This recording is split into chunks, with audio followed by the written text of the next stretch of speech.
before we start this week's show, I just want to say a huge thank you to everyone who is continuing to support the Patreon. James Walker, Alpa Aidin, Matthew Crumpton, Zacalyptic, Krusty Boy, Danny Brooks, James Daly, James Bartlett, Robin Fahy, Ben Ansell, Eric DeHorn, Leon, Anthony Johnson, Daz Poz, Craig Wood, Matthew Kelly, Paul Hickin, Jason Adams, Ryan O'Kane, John Levitt, Turner, John Smith, Brian, and Wes. Again, thank you all very much for continuing to support the show via the Patreon. Without you guys, the show wouldn't be happening. If you wish to join the Patreon, of course, you are more than welcome to do so. So head on over to patreon.com/360gamercast and join today.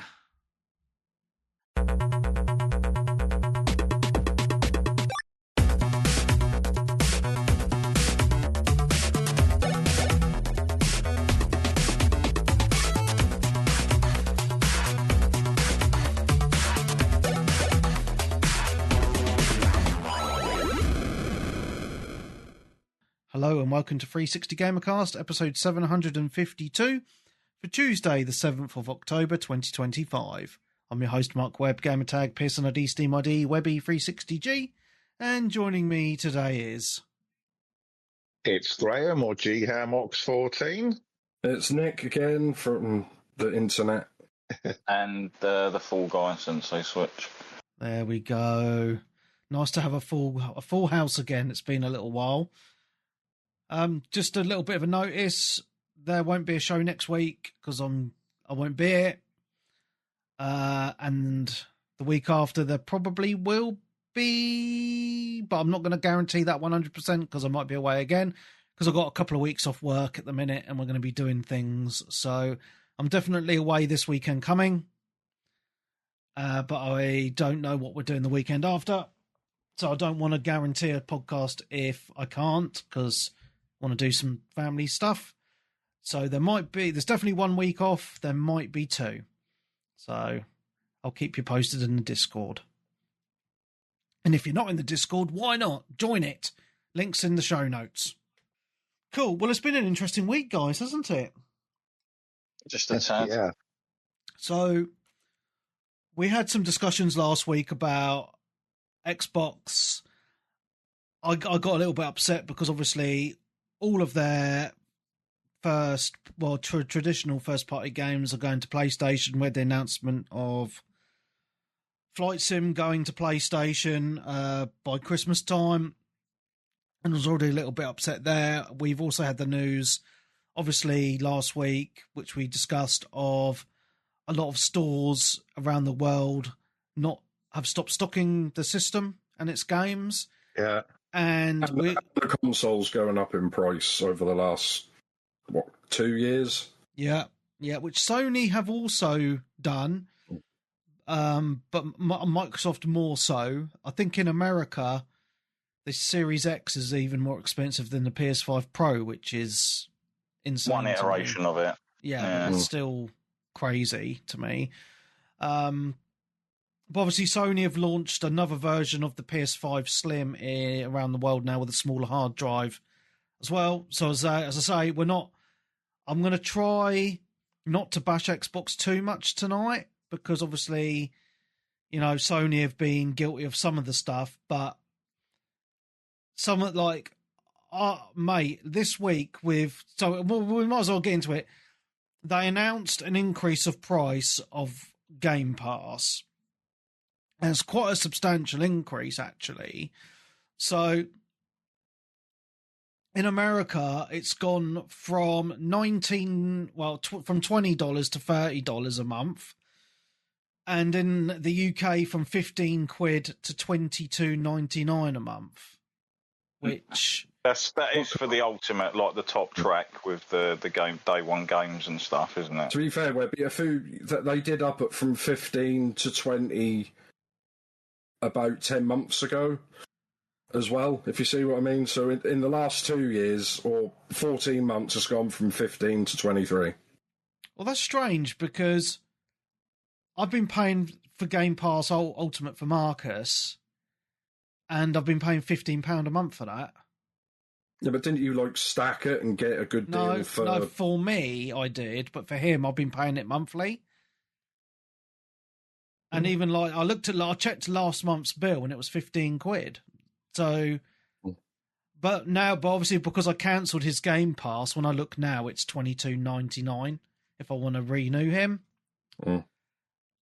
But still, I think that's still, like, for me. I think it's too. I think it's too much, to be honest. And because the things that they gave. Well, the reason they gave was because they were adding this Fortnite thing. I forget the name of it now. Fortnite Crew. I don't even know what the fuck that is. No idea. It's a monthly subscription where you get free V-Bucks, all the battle passes that are released during that month, and free characters and stuff that are unique to that subscription. Okay, and there was something else it came with as well, but Ubisoft something, is Ubisoft. it? Oh yeah, but it's Ubisoft Classics. Yes, Ubisoft Plus Classics. It's not Ubisoft what you would get, though, is it, Webby? That's a weirder thing. So you don't get the new games with that. No, just you get all the old games. No, you don't. Yeah.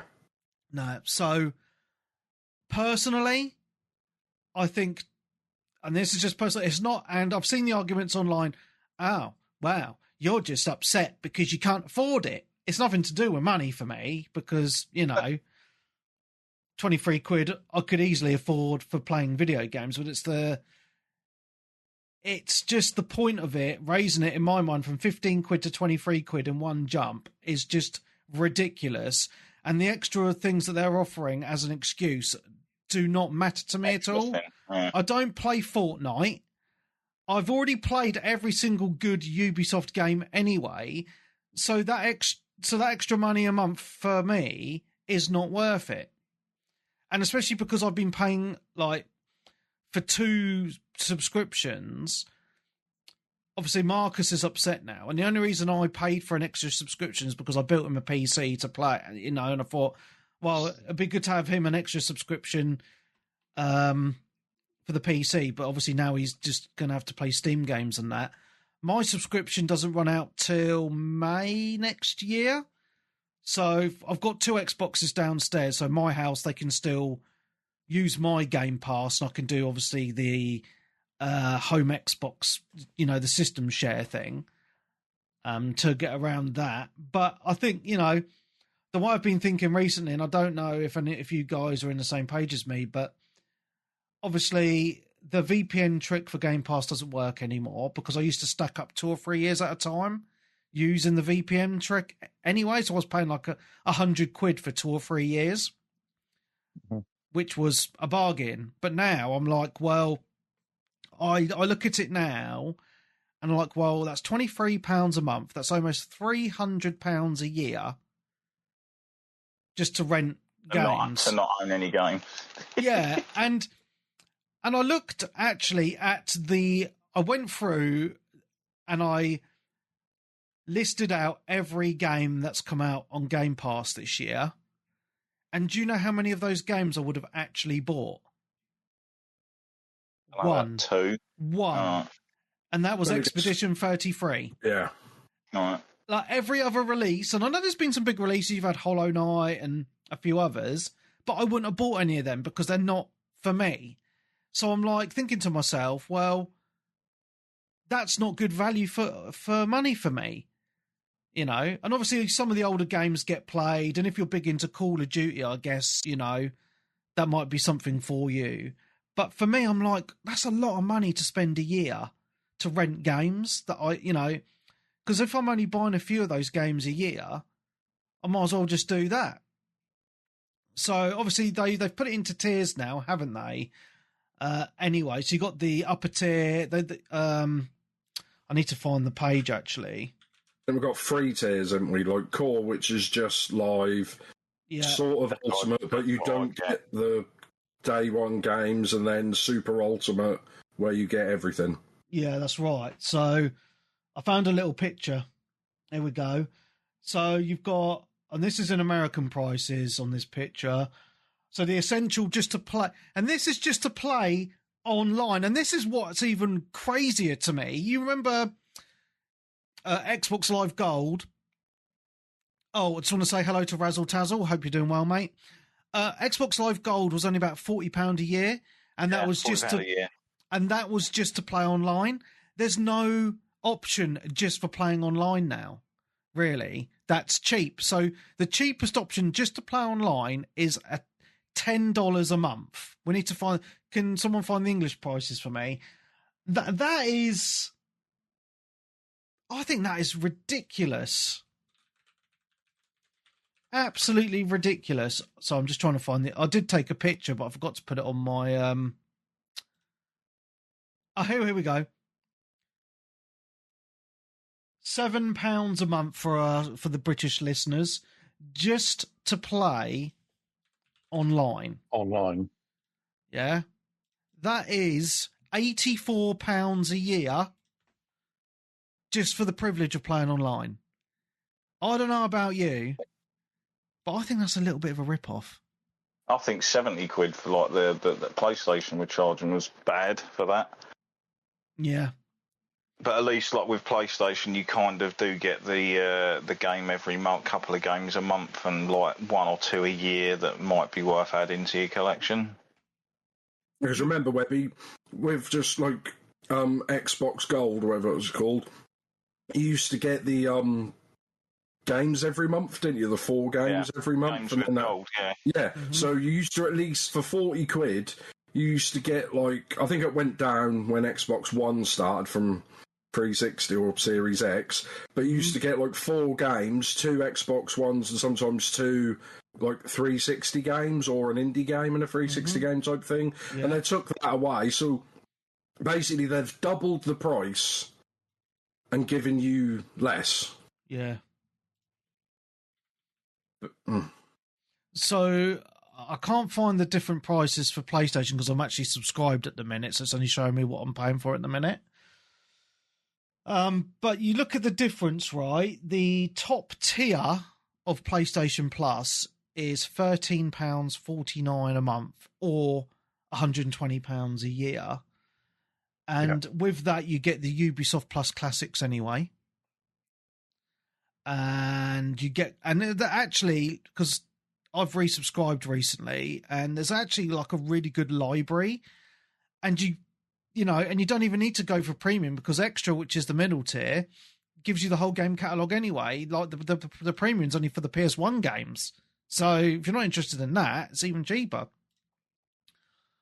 Which I think is, you know, looking at it now, I actually would say that PlayStation Plus is a lot better value than Game Pass. And I never thought I would say that. That's just insane. No. You know? And if you're...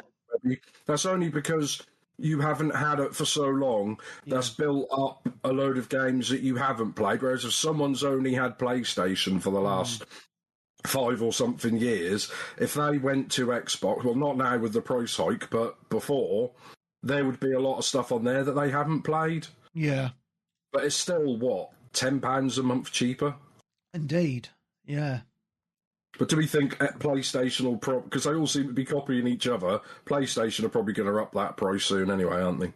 Well, they could just sit back and let the nails get hammered in further, you know what I mean? Yeah, for sure.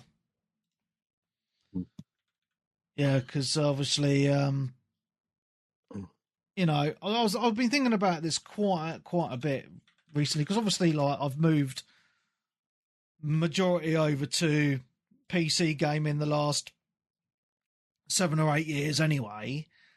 However, I still like to have that console in my front room, and for me, it's always been, I've always had all the systems anyway. So I've got a PS5 sitting in the front room, Xbox. I don't have a Switch 2, but the original Switch. But it's just nice to have that. And the Xbox has always been that kind of system because, especially with Game Pass, with the family, it's been nice to share with the family. And obviously I've got my PC, I can play all the Game Pass games on my PC as well. So it's actually been quite good value for money. But my feelings at the minute is I just don't think Xbox is going the right way. And it's quite sad to see for me because I've been an Xbox gamer since day dot. 25 years now. I've been a huge fan of Xbox. The original podcast spawned from Xbox, so it's not like I hate Xbox. It's been a massive part of my life, for my favourite hobby. And I just look at where Xbox is now. And it's not just, I think it's more of a combination of things for me. It's not just the price increase of Game Pass. I think that's kind of the final nail in the coffin for me personally, because I feel a little bit, not cheated, what's the word? I feel a bit duped, maybe, because Game Pass came along. I was thinking this is going to be amazing. And it was for a while, but before the price increase, we've all noticed, and some people don't like to admit this, that the quality of Xbox Studios titles has gone drastically downhill since Game Pass has become a thing. You look at Halo, you look at Gears of War, you look at Forza, I'm in the Horizon games. The Horizon games are the only ones I think that from Microsoft's official studios that have maintained some sort of polish. Yeah, 100%, mate. But it's weird because Forza Motorsport is a prime example. I mean, I've played it for 200 hours, so I can say I've enjoyed it somewhat. But when it launched, it was a bag of mess. You know what I mean? It was a huge mess, and it took them a long time to sort it. And that's been a recurring theme. The games that have come from Xbox Studios have either released very poorly and taken a long time to get up to scratch, or the games just haven't been good. No. They've just cancelled a lot of them as well. Yeah, you look at Fable. Where the fuck is that? They might as well have cancelled that. But you had, what was it? I think that was years ago. But Scalebound, quite a lot of Perfect Dark got cancelled, didn't it? Yeah. And apparently that was just it wasn't even a real thing, was it? It was a tech demo or something that they were showing off. Yeah, but they didn't announce it as a tech demo, did they? It's not like they showed it was a tech demo showing you what the next console will look like or something. That's just, I don't know. I don't want to knock Xbox too much because I think this is a problem with games in general. A lot of games are taking a lot longer to make and are releasing extremely buggy. Because personally, I think this is a lot. This is to do mostly with who owns Xbox, which is Microsoft. I think Microsoft are the ones making these decisions, not them, because I shared a couple of them, like Phil Spencer and what's her name, Sarah Bond, getting memed to fuck. But they've just been radio silent all week, pretty much, because they know, don't they? They know what people are going to do. And how many times have we all been at work in meetings and the managers have said they're going to do something and we just sit there smirking and we're like, well, that's not going to work. And you tell them and they think they're not going to listen and we just got to sit there and let it go to shit. I think it's exactly the same thing. Yeah, I think this is a huge problem. And I think we, again, I can, you guys kind of told me so a little bit. I remember conversations back when we were discussing Microsoft buying out Activision Blizzard, and I'm sure a couple of you were like, I don't think this is going to be a good idea. And there's me sitting there going, it's going to be amazing, guys. All these studios, all these games are coming to Game Pass. And then what happens? They buy out all these studios and they just lay everybody off. And then and then there's been no games. Where have the games been? It's just studios as well.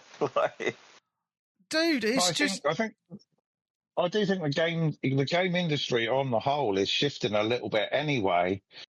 Because I mean, even if you're not talking about Xbox, games like Suicide Squad, right? Yeah. Just seems to be business decisions. Let's get a team who are known for making this one type of game and tell them they're making something completely different. It's going to be live service. Oh dear, no one bought it. We'll just close them down. And it's just like, you're seeing it more and more, isn't it? It's just bad business decisions. That's why I feel sorry for the people, you know, the lower down people who worked on the games, because they knew what was happening, didn't they?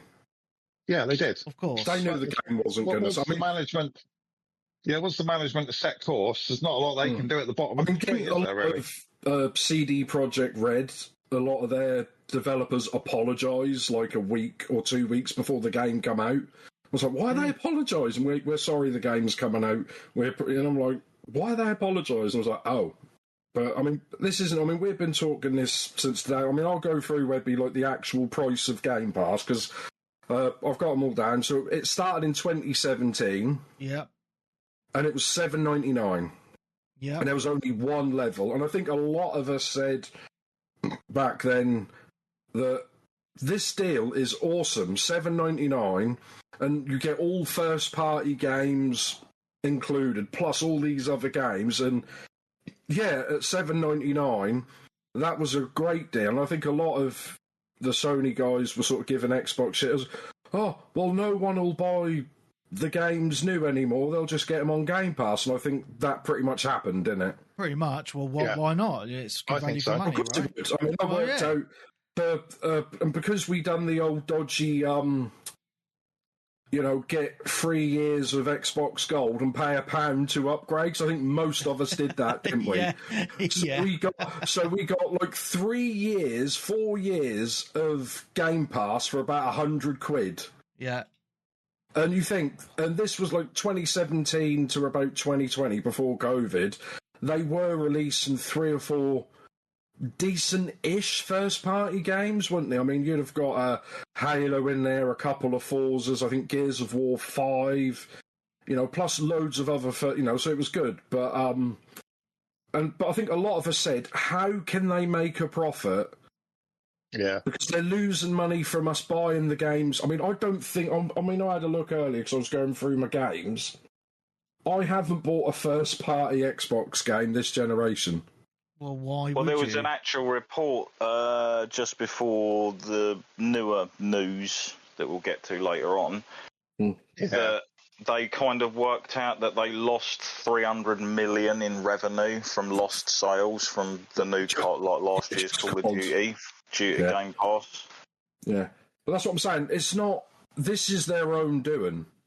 This isn't. They literally just got up in front of the stage and committed suicide in front of everyone ever since the Xbox One. Yeah, this is. Well, especially Game Pass. I mean, that was too good. I honestly think they thought in 2017, 16 and 17, doing this Game Pass, then bringing out this Xbox One X, so they had the more powerful and Game Pass. I honestly believe that Xbox and Microsoft thought everyone had just flocked to Xbox like mental and kill off PlayStation. I think that's what they thought. But they didn't have the games, though. I know, but that's what they thought. But yeah, I'll just go through what it was. So 2017, $7.99. 2019, you went up to $10.99, but that was when they started the 2-tier thing. Like, so you had Ultimate, so you had console and PC or just PC. That's when they started that. And then 2023, I went up to $14.99. 2024, $19.99, and then this year, $22.99. But I think the $19.99 one, they did a thing on that where they said that they wouldn't put it up for 12 months if you were already subscribed. So it was a delayed increase. So that's probably why you were still paying $14.99, Webby. Yeah. So if you cancelled to start it again, that would have gone up. Yeah. So that's what I'm saying. So it's gone from $7.99 to $22.99 in 8 years. So it's tripled in price. I mean, you name something else that's gone up triple in a decade. It's crazy. Power and gas and electricity. Netflix. I've got Netflix for you. I've got Mr. Netflix. Kipling's cakes. I've got Netflix. I've got a Netflix one just to compare. Yeah, and go I've had Netflix since day one. So this is 2012 though. Netflix in the UK. Yeah. So it's $5.99, and then 2014 $6.99, 2017 $7.99. But then they started, doing like basic standard premium type thing. If you see what I mean. Yeah. So they started doing tiers as well. So I'll go. So then that went up to $7.99 again. But then they kept doing a thing where they'd put like the middle one up and the lower one down to like counter it, like the HD. Because who's buying SD Netflix with ads? Oh, fuck that. I don't even have it. I've cancelled my Netflix anyway. That's a different conversation altogether. Yeah. So it's gone, and from 2023, they haven't put the price up since they did the whole stop your sharing thing, which is 2 years ago. They advertised as a boon for having Netflix initially. Well, yeah. So basically, it's gone in 13 years from $5.99 to $10.99, the HD package. And now it's like 18 quid, isn't it? Or something silly. Well, if you want the premium, which is 4K and like 4 people watching at once, that's $17.99. Yeah, I think we've hit peak subscriptions now, where you could have hundreds of pounds coming out every month for all these subscriptions, and you're just like, oh, I've got no money left. I've got less money, as it is. Yeah. It's just, I mean, there's a great, I mean, I saw I think I shared it on one of the Discords ages ago. There's a video on this 3 or 4 years ago. It's basically saying how this subscriptions is going and how they keep putting the prices up, but then they'll take loads of stuff away from you and then charge you more to get it back. Yeah. And that's this, not just, I'm bashing more Microsoft and the corporates than actual. I guarantee you that. Like I've always said, Phil Spencer's got his hands tied. Phil Spencer is he's a gamer like the rest of us. He knows none of it. What is his name? He's head of Xbox, but he's head, basically spokesperson. So he's talking to us. That doesn't mean he's making. He might have been making some decisions early on when. They weren't doing it. This is just, I think we've said it before. No, because his boss is that diversity hire, isn't it? Sarah Bond. Yeah, she's in charge. I think she's completely in charge. He's in between where he was and Major Nelson, sort of doing a bit of both, isn't he? The PR bloke. But I mean, like I said, I don't really blame him and those people or any of the people making the games. It's just, I think we said it about putting the consoles up and we said about the electricity. These companies, how these people think, because they don't live in the real world, they will make a profit every 4 months, every year on year, and that number has to go up past next year. If not, they think they're losing money. So these companies, they could make like $100 million profit, and next year they could make $90 million profit. And rather than go, wow, we made $90 million profit, they get furious because they say they've lost $10 million.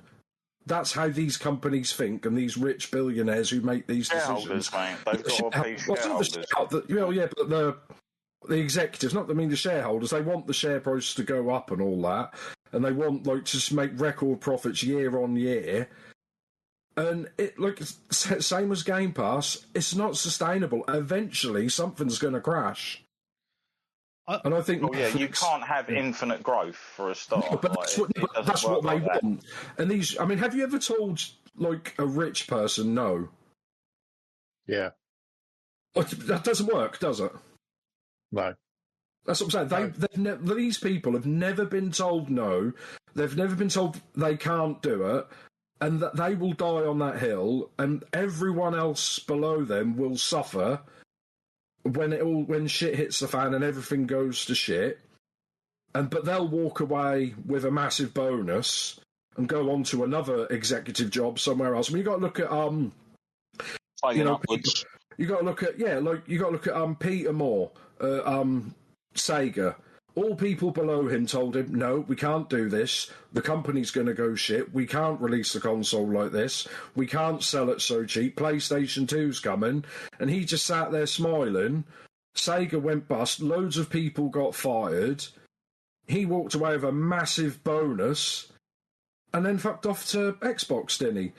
And then when He went to that EA after failed, that, didn't he? Yeah. he went to EA. When I was that failed after Xbox One and 360, once it peaked, he went. And that's what I'm saying. They're just failing upwards, and you can't tell them, can you? Because they keep making money. I just think Xbox for me, it's just really weird as a fan who's had every console since the launch of the original Xbox. Has always been a massive fan of Xbox Live, really loved the games, loved the service, because there was a point where they were pushing the technology for online gaming. It was a great place to play. And everyone has beautiful memories of the 360. Like everyone, you speak to like all gamers, like none of them have really got anything bad to say about the 360 until it kind of went a bit shit with the latter updates for the system. Yeah. With the last few years. Windows type of update, yeah. Mm. But to see where Xbox is now compared to where they were, and again for me, it's not just the price of Game Pass. If they were pumping out amazing first party titles, still, I'd probably be like, yeah, it's probably worth it. But I've been moaning for years on this very podcast saying, where the fuck are the good games? Where are your first party games? Because the games that have been coming out have been shit. Absolutely shit. Actually got a first party game this year. What, you didn't like Redfall? Oh, mate. Game of the year. Honestly, I don't. What Xbox game is coming out this year? Like Call the of big Duty. first party game. Well, that's not Xbox's. That's Well, it is now, Activision. isn't it? But, But it doesn't fucking count, Webby. They've bought it. You can't count the act. Well, if they do, but it comes out on everything. That's what I'm saying. Like actual Xbox Studios. Outer Worlds 2? Is. Is that Xbox Studios? Yeah, but that's shit. That can fuck off with Redfall as well. And that's the problem. And this is why I did a little write up. I put it in the general chat on Discord. Have a look at it. Just some thoughts on that. But just a summary is, I know everyone's different and has different, wants from their hobby. I feel like I'm in quite a lucky position. I've got a PC and a PlayStation as well that I can fall back on. But I think to myself, I'm so glad I'm a PC gamer because I could just cancel all this shit and just play for free and buy my games cheap. But if I wasn't a PC gamer, I'd do what Peeps has done and just have PlayStation as my main system now, because you have a PlayStation 5, your PlayStation Plus subscription's cheaper than Game Pass and it's got a great selection. They've got loads of exclusive games to that platform. Xbox and Xbox doesn't have any exclusives anymore. So if there is a game like Forza Horizon 6 that you want to play, we can just buy it on your PlayStation 5. There is literally no need. We don't know if that's going to be down. We know that'll be PC and Xbox. We don't know yet if that'll be PlayStation day one, but it doesn't matter. It doesn't matter. If you're looking at... You're just saying no reason. I'm saying that could be a reason to buy it if you've already got a console. That's probably the only reason is either keeping or having an Xbox, is if you don't want a PC, you want to play on console, and you want those games. If they say the next Horizon and the Gears whatever game before they cancel that, the one that they announced years ago, I forgot what it's called now. E-Day. Yeah, that one. Before they cancel it, if they announce soon, it's going to be day one on PlayStation and Xbox, then like I said, there's no reason for anyone to buy one. And I think that's in your news, Webby. No one's buying one, and a lot of shops are not selling them anymore. 100%. And this is what I wanted to try and get to is if you're on a bit of a budget, which I know a lot of people are these days, and you can only have one games console, well, why wouldn't you get a PlayStation 5?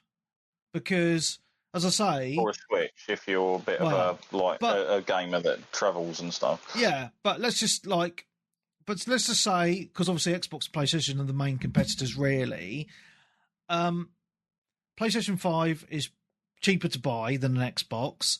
PlayStation Plus is cheaper. And if you want, a good game, if you want all the exclusives for PlayStation, well, they're already there for you to buy. And then if you want any Xbox exclusive, well, they're not exclusives anymore. They're all on PlayStation. So, you got all your games you can play on the PlayStation now. Within reason, obviously not Nintendo, but every other game you can play on the PlayStation. So what is the point of an Xbox console now? And this is the struggle in my mind that I've been trying to wrap my head around the last few days since this announcement. Like, what is the point of an Xbox console? And I can't see there being a point. I really can't. Well, this is the other thing you've got to think about. A lot of these companies have got people locked in. So if you own all of your games on Xbox digitally, you're kind of fucked. You need an Xbox to access those. Yeah, if you've actually bought games. People that never buggered off, because I know a lot of 360 people split when PS4 came out. I don't know if it was a complete 50-50 split. There was a big split in this community, yeah. A good 70-30 at least, wasn't it? It was a big split, yeah. At least that. So if you're just playing on Xbox and you've got 2 or 3 of your own mates, that's why you would stick with Xbox. I don't know, man. I think that point is moot now. No, I'm saying that's why you'd stay. I'm not saying why you'd buy. I'm talking about. I don't think there's no reason to buy an Xbox now if you haven't already got one. No, but what I'm saying is, if you move to PlayStation, and your reasoning, you're saying, well, you'd stick to Xbox because of your friends. Well, I'm saying, mate. I don't see that as a decide to all go together. That's but you don't need to. You don't need to now because most games, multiplayer games, are cross-play, and all consoles have Discord. So that's true. I could play Helldivers as an example with my Xbox friends, and we'll just log into Discord for the voice chat. I mean, because the cross-play that sort of came, and then PlayStation were like, "No, we don't want it," and some games didn't have it. But now it seems like they've gone back, and everything is sort of cross-play. But that's what I'm saying. I just don't think anyone who's those people who are left. Maybe they just don't know it, Webby. Well, that's what I'm saying. If they don't know and they find all this out and say, "Cool, Xbox has gone up to £23 a month, lads. PlayStation's only 13. Oh, well, my one sound like a Hoover. Fuck it, shall we go PlayStation instead? Yeah, let's buy a PlayStation." I mean, obviously it's a big outlay to buy another console if you don't already have one. So I understand that, and I also understand that someone like myself, as an example, I have a huge back catalogue of games that I bought digital through the 360, Xbox One, and Series eras anyway. So I would keep my Series X now under the telly if the feeling came to me to play, I don't know, BioShock or something. But it does mean now that I will not be buying any future Xbox consoles if they bring out another console. Yeah, should we get onto that part of the news? Go for it, Darren. Go for it, Darren. Well, it was a rumour, wasn't it? I woke up this morning because obviously there's been all this talk of Xbox hardware for the next gen and everything, and there was a big leak this morning by some bloke who's pretty damn accurate with his insider information. He's got a very, very good track record. And he's basically saying there's now discussions at Microsoft of whether they're even going to bother moving ahead with new systems going forward. And whether they're just going to rely on it being like a cloud streaming service for Game Pass. Yeah. That's what we've been saying for 5 to 10 years. That's what. I mean, that's Microsoft. Isn't it? That's what Microsoft are a digital only. They're a software company. They don't want to make hardware. This is what Microsoft wants. I know. Sorry, mate. Sorry to interrupt you. I was just going to say, I've still got a rough feeling that they will probably have some sort of form of physical hardware for people to get through their own website. They'll just manufacture it in like a small quantities as like a premium product for those who want it. It's going to be digital only, though, isn't it? They won't have discs. Well, no, if they don't have any kind of disc add-on, that would absolutely fuck everything they've ever said about having their stuff being backwards compatible, because it would mean all of their entire library from the 360 would be completely moot and no longer backwards compatible. They would lose so much faith and trust in the gaming public, I think, by doing that. I mean, realistically, over the last 10 to 15 years, have they got much more left to lose? Well, do they even manufacture physical games anymore for their own studio games? They do. PlayStation, they do physical games for the PlayStation with select games. They didn't do that. The last few, like Indiana Jones. Yeah, that had a physical, but it was a very limited run. They're not really. They're doing. They're almost like limited run games now. So that sold out before the game came out, and they didn't print any more. So that game in CEX is like 70, 80 quid.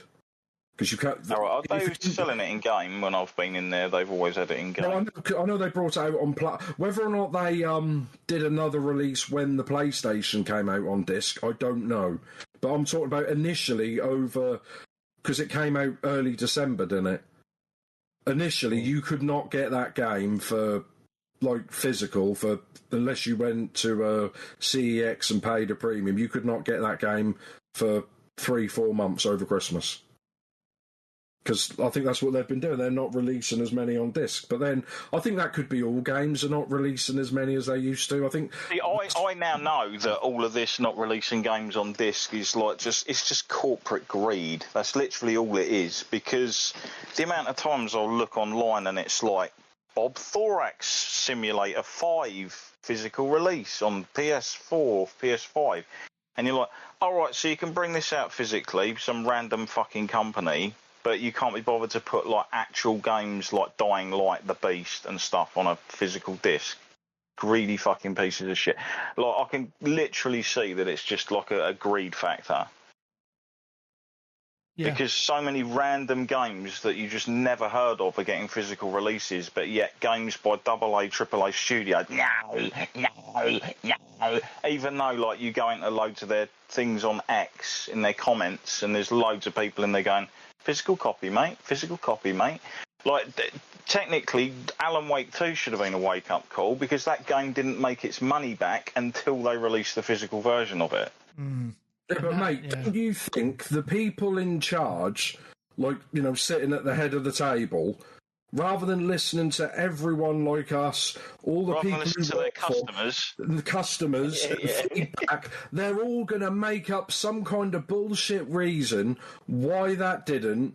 And I tell you what they'll come to. I know, Alan Wake 2 didn't sell well because it didn't have multiplayer. It didn't have a battle pass. And Alan Wake 4 a big battle royale shooter. And that's what these people do. They just like, it's so frustrating. There's people. This is the thing that always kind of annoys me. Like, as you get older, you realise there's a lot of fucking idiots in powerful positions. Yeah. Like, there's people at like companies like Warner Brothers that literally throw away hundreds of millions of dollars every year on stupid decisions. That everyone who listens to them say those words is like, "Well, you what, mate?"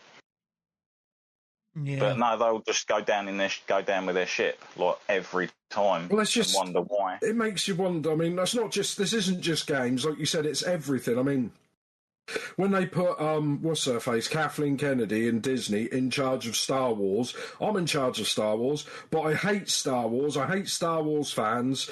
I don't like the movies, and I don't want anyone who likes Star Wars to watch them. And the people in charge went, yeah, Okay. right, go on then, make some shitty stuff. Oh my God, nobody watched them. What happened? Oh, it's toxic masculinity, and they just make so much shit up for their decisions, and you just think, this is not difficult, is it?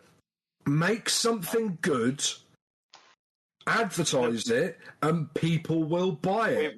With a lot of these things, the business model was there. It has always been there. The business model was there for music, it was there for films, it's been there for games. It's been like that for decades. It was successful. When you start wobbling the boat around, people start falling off it.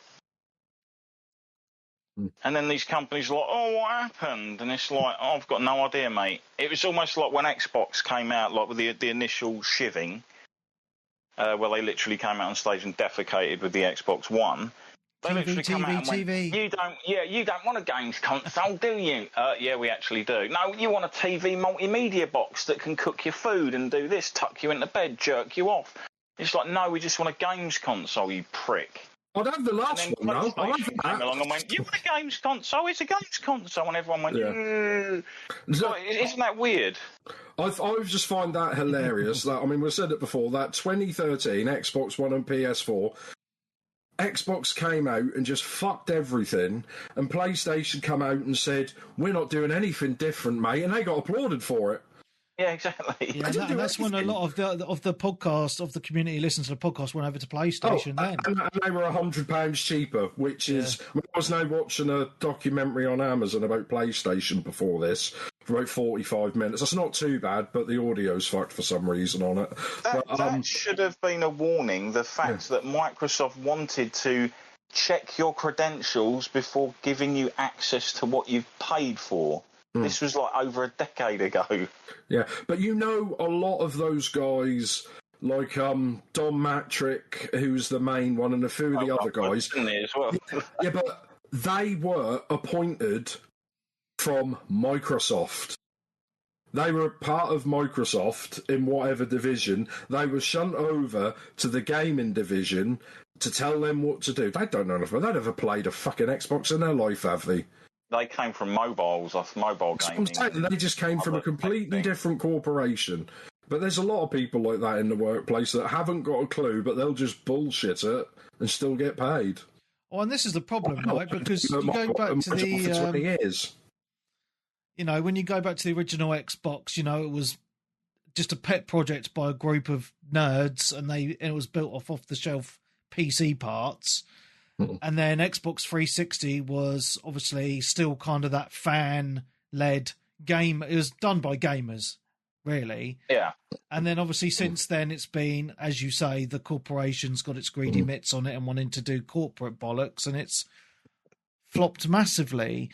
And, you know, before we say, oh yeah, Game Pass... I mean, I don't know if you guys agree with me. I don't think you've really answered. Do you think 23 quid a month is too much for Game Pass? I stopped almost 2 years ago because I thought it was too much. Yeah, so, and it's not just, it's the time, because they can say, oh yeah, there's 400 games on there. Well, I haven't got the time to play most of the games on there, and most of it's slop. And Canned Beans has just put a comment on Twitch saying, you do realise that no one buys games anymore. You've got 2 or 3 generations who have been playing Minecraft, Fortnite and Roblox. He says, my boys haven't asked me to buy them a game for about 5 years. Yeah, you will get that. Yeah, the younger generation have ruined a lot of things. Yeah. Yeah, a lot of them. Like, I know a lot of my workmates and people a bit younger, like, they're not really into games like what we were, if you know what I mean. Like, they'll have... like half an hour to an hour on Fortnite, and they might not touch the PlayStation for a week. They're not... And I just think, like I said, it's the TikTok generation we've created. They've not got the attention span to sit there and play video games for hours on end, which is kind of good in a way. But like I said, I mean, only, you know, because your kids, Webby, grow up with you, and, you know, you're so you're bringing them up properly.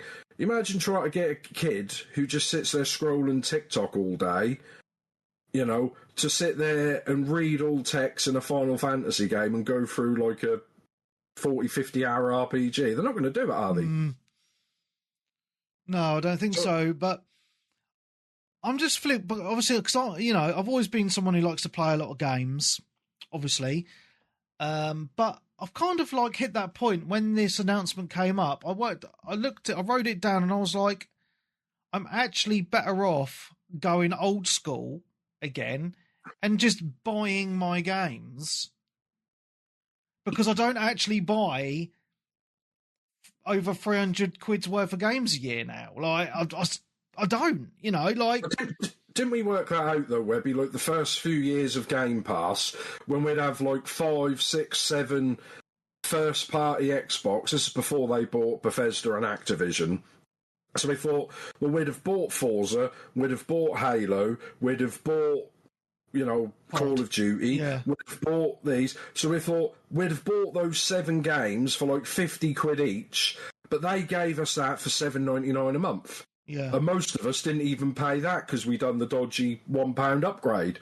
Yeah. So instead of giving them maybe over 3 years, instead of giving them like, £700-800 worth of games, we gave them about 150 quid. Yeah, but the thing is, like, I know everyone's different, but I look at the games this year that I've wanted to play, right? And none of them, apart from one, have been on Game Pass, because, like, Hell is Us, Cronos, Lost Soul Aside, Dying Light, Trails in the Sky, Silent Hill, none of those are Game Pass. But those are the games I want to play. Yeah? Well, imagine how well they're going to try pulling people, like developers, towards Game Pass now, with the fact that we never even mentioned the fact that as soon as they announced the prices were going up, their website to cancel Game Pass crashed with the amount of people cancelling their subscriptions. So did Netflix. It's just a perfect way of trying to entice more. But, like, your Xbox isn't selling very much. You're in third place. What should we do? I know, we'll put the price up. That'll work.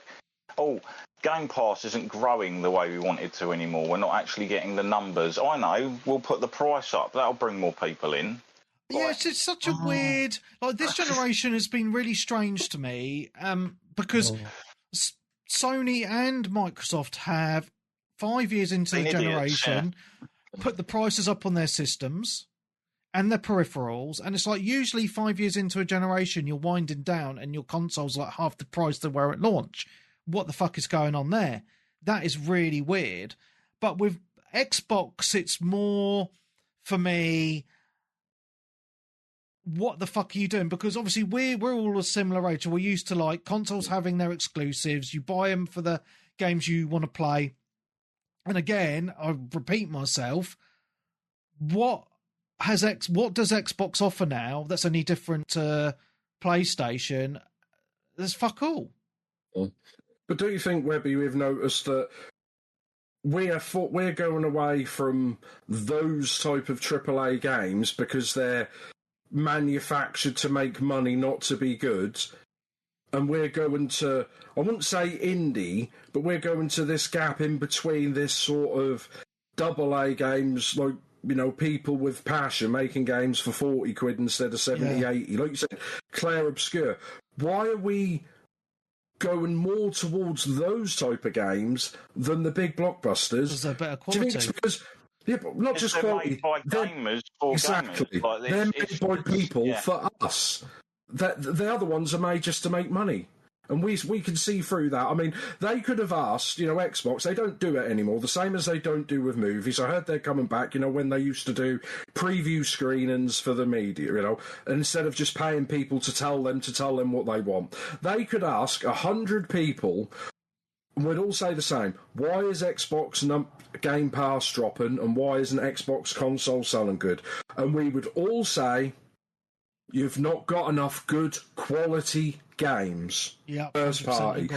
Everyone would say that, and they would look at this in the board meeting, throw it on the floor, and say, "Put the prices up to make next year's profit margin look good." And that's what they'll do, and that's what they've done. But they won't listen, mate. And we've been seeing it coming. The games industry is crashing. It's crazy. Like, and I saw some weird stat today. I didn't put it. I should have put it on my notes. So this aren't the exact figures, but the popularity of Call of Duty is dwindling massively as well. And there was It's only taken 20 years. Well, there was a comparison, right? So the Battlefield 7, the Call of Duty Black Ops 7 beta was on over the weekend. I actually dabbled. But the Steam numbers was only about 70,000 people played the open beta, whereas the open beta of Battlefield had over 350,000 or something at peak. So there's a huge difference there. It is a way bigger game for console than it is for PC, yeah. Webby, you know this. Why do you think Steam have never tried to charge for online gaming? Well, because people just go up in arms and leave, wouldn't they? Us, like PC gamers, we're used to playing games online for free. I'm pretty sure, because one of Gabe Newell and a few of the others who were high up in Valve and then Steam, and I don't know if he's as in charge as he was, but I think he's always stated publicly that Steam is built around free online play because that's what makes them different. Mm-hmm. And then they make enough money by people putting the games on the store anyway, don't they? So. Do you think PlayStation, Nintendo, and Xbox need to charge us to play online? Oh, they don't. They don't. Of course they don't. I know they don't, because PlayStation didn't. They came out and said, for PS3, we don't need to charge for online gaming. We don't know why Xbox are charging for online gaming. And the funny, I said they didn't do anything, PS4, when that got launched. They did actually start charging for online gaming, didn't they? Yeah. But by then, that was almost considered, well, I say the norm. PlayStation were basically, at that point, the lesser of two evils, weren't they? But I don't know. What do you think, Graham? You're going to buy a Series X for Christmas? Oh, sorry, I was muted. What's that, sorry? Graham, do you think you're going to buy an Xbox Series X for Christmas for 700 quid? No. I was muted, mate, so I'm just going to repeat what I just said to myself. And I was just saying, like, back in the day on the original Xbox, when Xbox Live came out, you didn't mind paying the 30-odd quid or whatever it was for Xbox Live then, because it was a brand new experience, and it was the first time on a console that you could play online with a unified tag, like obviously your gamer tag, because before then it was the Dreamcast and the online, and that was shit. Xbox original brought it to a good quality, and it kind of stuck, but now it's just gotten to a silly place. Xbox 360 online was kind of like the standard for online gaming. It was like a definitely something that was well revered. I mean, thankfully, PlayStation weren't charging for their online, considering they had that horrendous data internet thing that lasted for like a month or something. That's about 3 months. Which would have caused so much like compensation issues and stuff, rather than let's give everyone a free couple of arcade titles. Like, I was going to say, mate, they didn't tell anyone what it was for a month, and it was 3 months while it was out. I just watched the documentary. But at least PlayStation Home was good fun. I thought that was pretty good. It was different. Like I said, I know what you mean, though, Webby, especially early Xbox and 360, because they had to get the infrastructure of it, didn't they? Yeah. They had to, work out the servers, invest in getting servers. They've got all the servers they ever need, really, don't they? Well, yeah. And you used to get a headset. Yeah, that wraparound headset. Now, do you? Yeah, no, you get fuck all now. What was the original? Was it like £20 or £30 a year with a headset and a cable or something like that? £30. There's an Xbox Live starter kit. Yeah. But no, just wrap around, because I know we've been talking about this for an hour now, so I do want to move on. But I just want to say, like, my final thoughts on it. I am hugely saddened at what's happened to Xbox, because, I've been a huge fan of Xbox 25 years now. I've been an Xbox Live subscriber since day one, so that's a hell of a long time, 22 plus years on Xbox Live. And, seeing where they've come from and where they are now does deeply sadden me. And I never thought I would get to a point as a huge fan of Xbox where I would say that I no longer want to be a subscriber to that product of Gamepass / Xbox Live, and I now see PlayStation as the ultimate place to play games in the console space, because I would still say that PC is actually now better value than consoles overall a generation, because you're not paying to play online, your games are cheaper, etc., etc. But I know obviously that's not for everybody. So in the console space, I would say PlayStation is the way to go now. So if I was just a pure console player, I would be looking at PlayStation if I didn't own one and being like, hang on a minute, I'm getting better value over there. But I'd still say PC is the ultimate way to go to actually save money now, if you've got the room for a desk and stuff. That's just my personal opinion, and someone who's had a PC now for about 10 years. So, but it just saddens me, man, because I'm like, I never thought I'd sit here and say, if my Xbox bring out another console, I'm not buying it. I don't want to subscribe anymore. I don't like what they're doing, etc., etc. It's just a sad state of affairs, really, in my mind. And I've been quite emotional about it, to be honest, because, and I know I shouldn't because it's just a product at the end of the day, but for me, it's been a huge part of my life for such a long time. It's like you've let a friend stay around your house for the last 15 years, and then they've just one day left, and they've left a big shit in your bed. You know what I mean? Yeah. Great analogy. Yeah. But no, I know what you mean. Yeah. But you haven't changed, have you, Webby? Do you know what I mean? You're still a gamer. You still want to play decent games. You had brand loyalty. You started a podcast called 360 Gamer. How can someone like you, how can they fuck you off and not have your custom? Oh, no, mate. How bad have they messed up for that? For someone like that to not do it is shocking.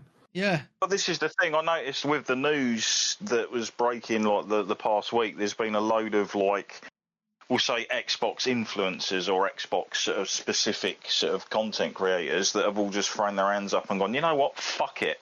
Fuck this company. Yeah. Even the ones I don't know what they're doing. To the deficit, nah.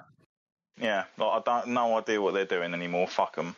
I think it's the lies as well, what they keep saying, that, it's doing really well. Well, it's not doing really well if you're doing that. Any chance within the next week that they backtrack on all this? Well, they promised, when they bought out Activision Blizzard, they promised that this wouldn't cause Game Pass price increases. And what the fuck have they done? Twice in 14 months. Yeah, they promised the staff they wouldn't lay anyone off. Fucking hell, for thousands of layoffs. You know what I mean? Well, there's more to come apparently next year. I've heard that's a rumour as well. It's just ridiculous. But what's going to happen is, right, they've bought all these studios, but the people that they've laid off, and people will just naturally leave as well, they'll just go and start their own studios and make some good games under a different name. Oh yeah, here's another one that's weird. I was looking through game trailers the other day. I can't remember what the game's called, but there was a game that came up called Parasite something or other. Right. And it's basically Parasite Eve. Brilliant. But made by some indie developer somewhere. Oh. And I laughed because all the comments were, fine, I'll do it myself. Because again, it's another one of them games that people have been saying to like Square Enix, like Parasite Eve, like we like Parasite Eve. Have you thought about making another Parasite Eve? Nothing. And then this game will probably come out. It'll be made on a reasonable, moderate budget. It'll probably do pretty well, make a profit, and Square Enix will be like, "Oh, that's weird." Yeah, I just don't know. These companies just don't listen. Unless they do what EA do, and then just, like, out of spite, like they did with Dead Space Remake, go and just, like, have a remake done to come out within a month of it, just to fuck it over, out of spite. Remember when they did that with Callisto Protocol, the people who wanted to make it? So when they went and started their own studio, got funded, made up on their own, they went, oh, now we're going to make a new Dead Space game. I was like, for fuck. Do you know what I mean? This is how spiteful these people get, these corporations, don't they? So just moving on to some other news then, because we've talked about it's called Parasite Mutant. Sorry, I just wanted to clarify that. Yeah. Cool. Yeah, I'll check that out. Parasite Mutant. Yeah. Just talking about, just carrying on with some of the Xbox news. Obviously, I wanted to round about this into this conversation by saying, obviously we discussed that news that there might not be an Xbox console next generation. So I wanted to quickly discuss and say, is this going to be their massive push into cloud gaming and just third party then, and just again, I don't think many people are interested in the cloud. I know most gamers have no interest in the cloud or playing over an internet. Streaming your game over the internet. I mean, people have tried the stuff out. It is getting better, but at the end of the day, it's like what I've talked about: barriers 100%. Between you and your product. Like, why put up something there that doesn't need to be there? Yeah. 100%. So it'll be interesting to see. Like, I know that's just rumours at the minute, so we'll take that with a pinch of salt, because it's just interesting to see where they go, because I can see that they are trying to push more to the cloud and the third party stuff, but I think that could be quite damaging to the industry as well, for PlayStation not to have anyone to compete with, because then they can just run wild then. And put the prices up and stuff. Yeah, I've seen all those comments as well, basically. Yeah. But what I wanted to get to was there was another bit of news that come out with Xbox and the cloud streaming. Is they're rumoured to be announcing another version of the cloud streaming, which is free. But the reason it's free is because it's full of adverts. Mm-hmm. They're bloody they're consoles themselves that you pay a premium price for and then pay money to play online. They're covered in fucking adverts. Like, that again pisses me off. The best version of the Xbox One dashboard is when you're not connected online. Yeah. Because you haven't got any stupid adverts and you haven't got any stupid nonsense on screen that you don't want. You just have your console and your games. That's basically it. Everything else that's useless is gone. But no, let's pay you money and then go online and just end up being covered in adverts. Like, you're going to get adverts in your games eventually. Yeah, I'm just not interested in streaming at all. I think it's nonsense. But this is a free way, I guess, for people to play if they want adverts beamed to their eyeballs. But it just shows to me this is where Xbox want to go. They want to fuck off hardware and just stream shit. That's the feeling I get anyway. Yeah, we've been saying it for years, though, haven't we? Yeah. Couple other bits of news then, which is not Xbox related.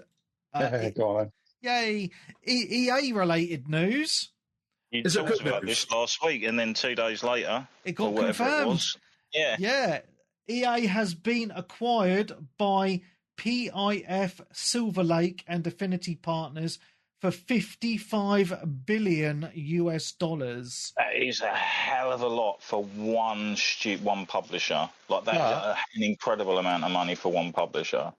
But did you see that apparently it's Saudi investors, isn't it? Yeah. And they're saying that they don't have all of that money. So what they're doing is they're buying EA and then putting the balance of the debt onto EA's books for them to work off. What? How does that work? I don't understand all that. The whole world is do that, mate. All of the finances around the world, in every country and business, it's all run on bullshit and fucking pink slip. That's what they did for everything's built on a house of cards. So we're going to buy your studio, but we ain't got it all right now. I say, Webby, that's how they bought Man United. The Americans bought Man United years ago for so many hundreds of... Yeah, and they used the club they were buying as collateral to pay off the debt. And all they pay off is the interest. And then hopefully they're going to sell the club for a profit and not actually... The club is paying... That's why Man United have not been good for 10, 15 years, because they're paying off a debt to buy themselves. Well, EA have already been pretty poor for about the last 10 years, so... Oh, they're a shit company, but they're making loads of money with microtransactions and the ultimate team across FIFA, Madden, and all the other games as well. But and Battlefield, of course. Yeah, it's coming out on Friday. But you're not buying Battlefield out of protest, is that right, Webby? I am buying it because now that the Saudis own EA, I know it's not going to be full of any woke nonsense. Yeah, I was going to say there was a lot of people that were like, "Oh, now the Saudis have got stuff. We won't get games like Veilguard anymore." I'm like, "Oh, what a bummer! What a shame!" Like, yeah, Oh, no. The game isn't going to fly, is it, in the Middle East? Brilliant. Yeah. Well, where it's illegal. Yeah. I hope the Saudis buy more studios. No, I don't. No, because There's they're making a already right few fucking... Saudis own SNK, and it was due to bloody a Saudi guy that we've got like stupid real life people in Fatal Fury now. Oh dear. Anyway, I just wanted to mention that bit of news because it's quite interesting. And the last bit of news, PlayStation 5 news. PS5 Slim. There's been a teardown of the new version of the PlayStation 5 Slim, and the rumours were right. The hard drive is smaller. So it's reduced from 1 terabyte down to 825 gig. There's been a few other things like technical changes, which this is another thing as well. So, like we've talked as well, haven't we, about the size of games nowadays? Like some of them being just an absolute fucking joke. So, like a lot of the people that were saying, obviously said like, oh, people don't really buy that many games, or some people only play a couple of games. It's because they haven't got rooms on their hard drive for much else anyway. Yeah. And when they find out, oh, you mean I've got to delete COD or FIFA or Fortnite to play? Now you're all right. It's crazy, and Call of Duty's huge. So I downloaded the beta over the weekend. Oh, my boy's coming. Night, mate. Love you. You're in space. Yeah, I am in space. Well, off you go. Right. Oh, here's a picture. I want to just put this on the screen that people can see, right? It asked me what I wanted to download, but so if I just wanted Call of Duty base game, the Battlefield 6 multiplayer, the campaign, and Warzone, with the Battlefield 7 multiplayer, it was 238 gig. That's ridiculous. That's like a third of the PlayStation 5 available storage on that new Slim. Like, what the fuck? Yeah?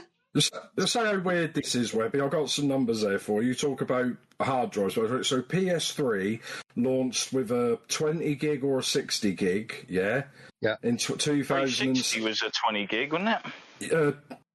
Yeah, but I think that was a bit less. But I'm just saying PlayStation because it was a PlayStation. Yeah, I'm sure 360 is the same. So 60 gig, then it went up to 80, and then a year later they offered 160 gig options, 120s, 250, 320 gig, and then they finished with the Super Slims and the normal of 500 gig. So it went up from 20 gigabyte to 500. PS4 went from a 500 gig to a 1 terabyte to some, not many, but apparently there's a few 2 terabytes. Whereas PS5 started with 1 and they've actually gone backwards. That's so weird. It's just a little bit of cost cutting, isn't it? Yeah, but how mental is that? Yeah. I know, mate. It is crazy. You've gone from 60 gig to like 500 gig, gone up even. I mean, I can't even work out how many times that's doubled and tripled, quadrupled. And this generation, they're going backwards. And not only are they going backwards, they're putting the prices up. Because in their minds, they're like, well, if they want more storage, they'll just buy another SSD like Darren's done. Mm. Yeah, but then, like I said, most of the people I know who own PlayStations, apart from me and like people we know here or on the disc, they only play Fortnite or Apex or COD. That's it. They don't have loads of other. Because I think PlayStation know, and that's what's happened since PS1, 2, 3, 4. And it's quite consistent that the attach rate of average games per console sold from PS1 to PS2, 3, 4 and 5 has gone down dramatically. I'm pretty sure PS1 was in the teens, and I think PlayStation 2 about the same, but maybe one or two less. PS3 went down to single figures, so did PS4. I think this one, the average, has just gone through the fucking top. I'll be surprised if it's less than 5 in the last 5 years, the amount of people that, you know, on average. I know we'll buy loads of games, but then you've got other people who buy one or just play Fortnite, so that's what's affecting it. So I think they must look at it and think there's no need to increase the hard drive For the average gamer. because no one's using it. Yeah. Yeah, for Well, sure. Well, it's like one of those things. It's basically giving people options. If they just give people like the basic tools, and then it's like, well, if you need any extra space, you can just upgrade your hard drive with like Why wouldn't SSD they- or something. Why wouldn't someone just be honest and say that? But then that looks at it, and then people realise that the console isn't doing well, I suppose. Just say, we're never going to upgrade the hard drive. If you want to do it yourself. Well, the PS5 sold gangbusters all across Europe, isn't it? So I don't think it's sold that well, mate. well, it's vastly outsold the Xbox. But yeah. Mate, I think the series consoles are struggling to sell what the first ever Xbox are sold. So it says here the PS5 has sold roughly 25 million units in Europe by January. Oh, well, I don't know about worldwide, but It's been their most financially successful console to date, they're saying. yeah, because it costs twice as much as I everything think they else. said it had Yeah. surpassed 60 to 70 or 80 million units sold or something. worldwide. I have numbers. Worldwide, as of June this year, Sony has reported the PS5 has sold over 80.3 million There we go. units. Wow! So they've beat What about the Switch? they've beat PS3 in 5 years. What PS3 did in 8 years. That's mad. Mm. Well, the PS3 basically launched with the athleticism of Frankenstein's monster, didn't it? Mm. Yeah. Even Yeah. though Hated it. the George Foreman version with all the SD cards and that on the front was amazing, though. Yeah, but you've got to think realistically, Webby. Boil an egg on it. I bet See, if they you, can make your food for you. I think if you add how many 360s were sold compared to add the 360s, the PS3s, the Nintendo Wii's, like the DS's all together, I bet the consoles aren't selling as much like all together as what they are, though, are they? Well, no, the market's become more fragmented over the years. You got a lot more people on PC, and you got a lot of people that used to handheld game on stuff like DS's and stuff. They now just have Steam Decks and that instead. Yeah. It's weird because PC gaming, like about 20 years ago, they were saying it was going to die a death, but it's become more popular than ever. And I think one of those reasons is the you price. don't pay for online and the price of the games, yeah. Yeah, 100%, mate. Yeah, I was going to say the initial outlay is more expensive, but then, as I say, it's all gravy from there. You know. But do you ever get it where Webby, you go and spend £1,000 on a new graphics card and you plug it in, and they say, "Oh, you can't play none of your old games anymore, mate. Fuck off." No. So that's I probably a don't good think thing, that's isn't it? actually be much of an issue anymore, to be honest. I think a lot of that crap's kind of died down. They've tried to make it more user-friendly. Like, the only thing I've seen that's slightly annoying is when someone boots up a game, it's like, updating your shaders and all this kind of stuff. But it just does it once or twice and that's it. Well, every time there's an update on COD, it does it every fucking time, and it takes about 5 minutes, and it's annoying. Just saying. But yeah, you don't have to launch like exe files and stuff to actually get the game to run and put in like a code in the back of the fucking instruction booklet to authenticate your product. It's easy now, mate, and that's the thing. Like, I've convinced a couple of, I would say, PC novices to go to PC, and they've had no issues, apart from Nick. Not even going to argue. I can't be bothered. That was not my greatest moment. The only issue I have, and again, it's very personal, and it's just a me thing, is I work from home. I sit in front of my PC all day, so I find in an evening after I put the kids to Go on, bed, sit in front of it. I don't want to sit in the man cave in front of the PC again. So I find I'll just go and sit downstairs and play on my PlayStation or something, just because I don't want to sit in that. Or the Steam Deck. Or that off. Yeah, I play a lot on my Steam Deck, and that's why, like, I've got all these great PC games that I want to play at the minute, but I'm just not playing them. Like Cronos, I still haven't finished because it's on PC, and I just haven't been sitting up here in an evening recently. I'll tell you what, if Steam are clever and they launch the Steam Deck 2, and they'll go, right, PlayStation 6 is going to cost this, Xbox is doing whatever they're doing, Switch is doing whatever they're doing, we'll release the Steam Deck 2, like, roughly the same price, if not a little bit less, because they could afford to take a hit on it, Steam, because they got that much money, and just sell the Steam Deck, with an adapter so you could play it on your telly and a controller for that price. And I think more people would go for that than a PS6. Yeah, because PlayStation 6 wouldn't be backwards compatible with PS5 because they do that. I doubt they'd do this backwards compatible for 3 generations. They've got to now. They've got to be locked in. They'll be I don't know if got 4 and 5. I think they'd do. I think they'd get rid of 4 to try and save money. Well, you can already dock your... If you were porting all of your PS5, if you were porting all of your library over onto the PS6, which you could do from the third one, the fourth one to the fifth one, then that would mean most of your library of PS4 games would go up in smoke. Would it surprise you? If Xbox has died a death and they've pulled out of making hardware, there's no competition. They won't give a fuck, man. It wouldn't surprise me if they removed backwards compatibility altogether and 6 was just a whole new thing. It's weird because obviously everything's going back compat now. Like even Nintendo with the Switch 2 basically had to make it back compat, even though it's emulated in some form backwards compatible. I think it's a thing now that's going to be going forward for most things, because especially people that have got those digital libraries. Yeah, 100%. I think a couple of things I want to say on this. One is you can already dock the original Steam Deck anyway. It's not great.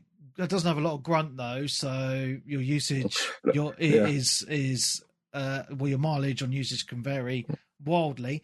2, I don't care about a handheld and docking it. I would be happy with just a Steam machine.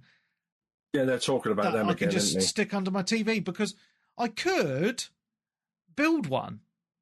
I could build another PC and stick it under my telly if I wanted to. Strictly for gaming. But I don't want to spend 1,200 odd quid for another machine to sit under my TV. If they could bring out the Steam Deck and that was 500 or 600 or a Steam machine, I know you could dock the normal Steam Deck, but I just mean advertise it more like a Switch, really show people, I know several people who got a Steam Deck and none of them use it docked. They pretty much use it all handheld. I don't know anyone who uses it docked. Yeah. Because they've probably already got, everyone I know's already got a PC as well. Exactly, you're just going to play that. Yeah, of course. So... But if I could find a way to play my PC on my TV downstairs, that would be the ultimate gaming system for me. And a few people have said to me, get a long HDMI cable and stuff. I'm like, no, man, I just don't think it will do the job that I want. Well, they need to come up with those power line adapters that you can transmit the internet through your signal. Get those for HDMI cables as well, so you can send it a cable upstairs in your office to downstairs. So it's just one, through the plugs. That would be decent. Yeah, it's something I've been thinking about for a while, to be honest, because I've got a huge Steam library anyway, etc. But it's just not feasible at the minute. Clarky's put in the chat that he's fucked because all his digital library is tied up with Xbox. But that's something that you could just download it on PlayStation, Charlie. Yeah, well, you will still have access to that, even if it's through their cloud service, which will probably even be on things like Samsung Telly's got Xbox connectivity to it. I don't need an Xbox. I can just stream stuff through the TV if I wanted to. But what's the point when I've got an Xbox set there? What I would do if I was in Clarky's position is probably toy with the idea of keeping my Xbox for all my old shit and then and buy a PlayStation 5 and just buy all my new stuff on the PlayStation. Or wait, because like you're talking like another year or two, and you might have another PlayStation, so it might be worth holding off for that if you're thinking about it, because then you should still have access to the PS5 library and everything anyway. On that. And if you or if you wanted to not do that, like have the cheapest version of Gamepass and just play Battlefield Online on your Xbox. The other thing as well is if PlayStation do what they did with the PlayStation 5 when the PS6 comes out, for the first few months they give you access to loads of their sort of older exclusives anyway for free. Yes. Like they did it with like God of War, Days Gone, the first Horizon, etc. Yeah. When the PS5 came out. Yeah. But yeah, shall we move on to the other stuff, because we've been on the newsy part for a while. Well, I've done the news. Do you want to hit it off with something that you forgot last month? Yes, that was actually what I was going to go to next, Darren, funnily enough, because it was on my mind.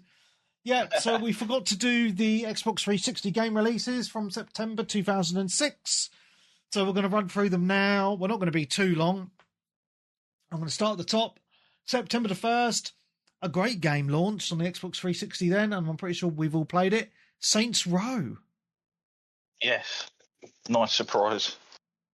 What a game, man. What happened to Saints Row? It's turned shit. But back then, it was amazing.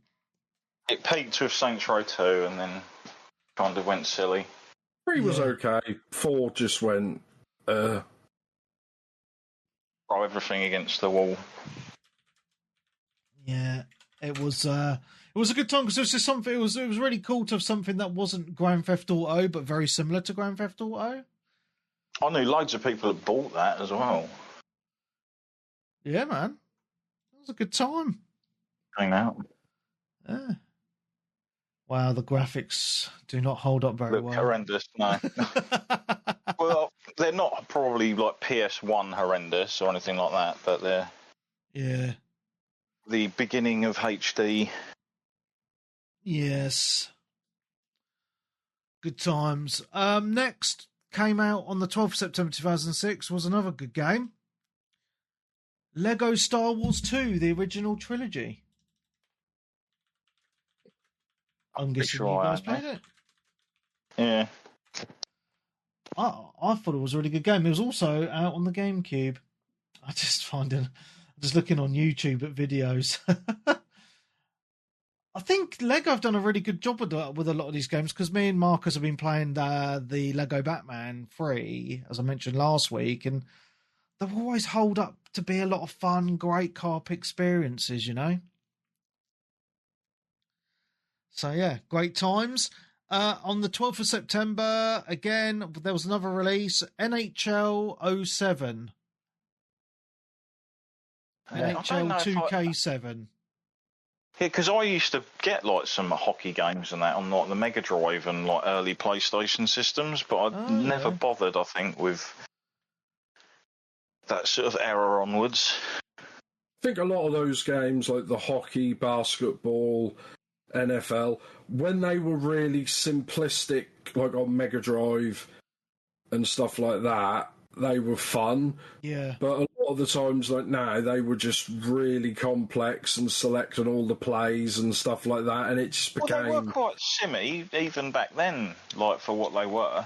No, I meant just like Mega Drive. You just went up and it was basically football on ice. And I think a lot of stuff, and it's just like, I feel like I'm like at work with all these spreadsheets trying to work out, you know, they just went a bit too kind of like the sort of difference between playing, you know, Football Manager or FIFA. I think it was a bit of Football Manager and FIFA together for some of them. And I think that's why they didn't do it as well. Well, that's me personally. I don't know if, you know, but maybe that's just hockey and American football isn't that popular over here. Probably why FIFA doesn't sell as well over there as it does over here. Yeah. Same reasons. It's definitely a thing. Yeah, the sport is more popular where because it's more popular where, you know, for them, if I try to explain to Americans how soccer, football works, they haven't got a clue what I'm on about, and that's the same in reverse when they try to explain to me all the NFL stuff.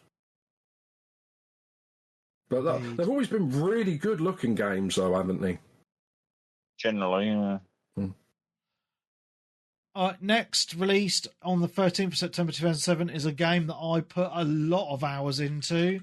Simple arcade game called Scramble. You guys don't remember this, do you? Probably not. It is an old arcade game, but it went on to Xbox Live Arcade. And you're a little ship, and you're flying from left to right, shooting spaceships and dropping bombs. And what made this really fun is you could play it online with your friends, which is really cool. So, I love, like, this is my, Xbox Live Arcade back in the day when they actually put proper, actual real arcade games on. Oh, I loved it, man. Absolutely loved it. And this was one of my favourite arcade games that they put on the storefront. It was just, I pumped hours and hours into this. I just loved it. It was just so much fun. Yeah.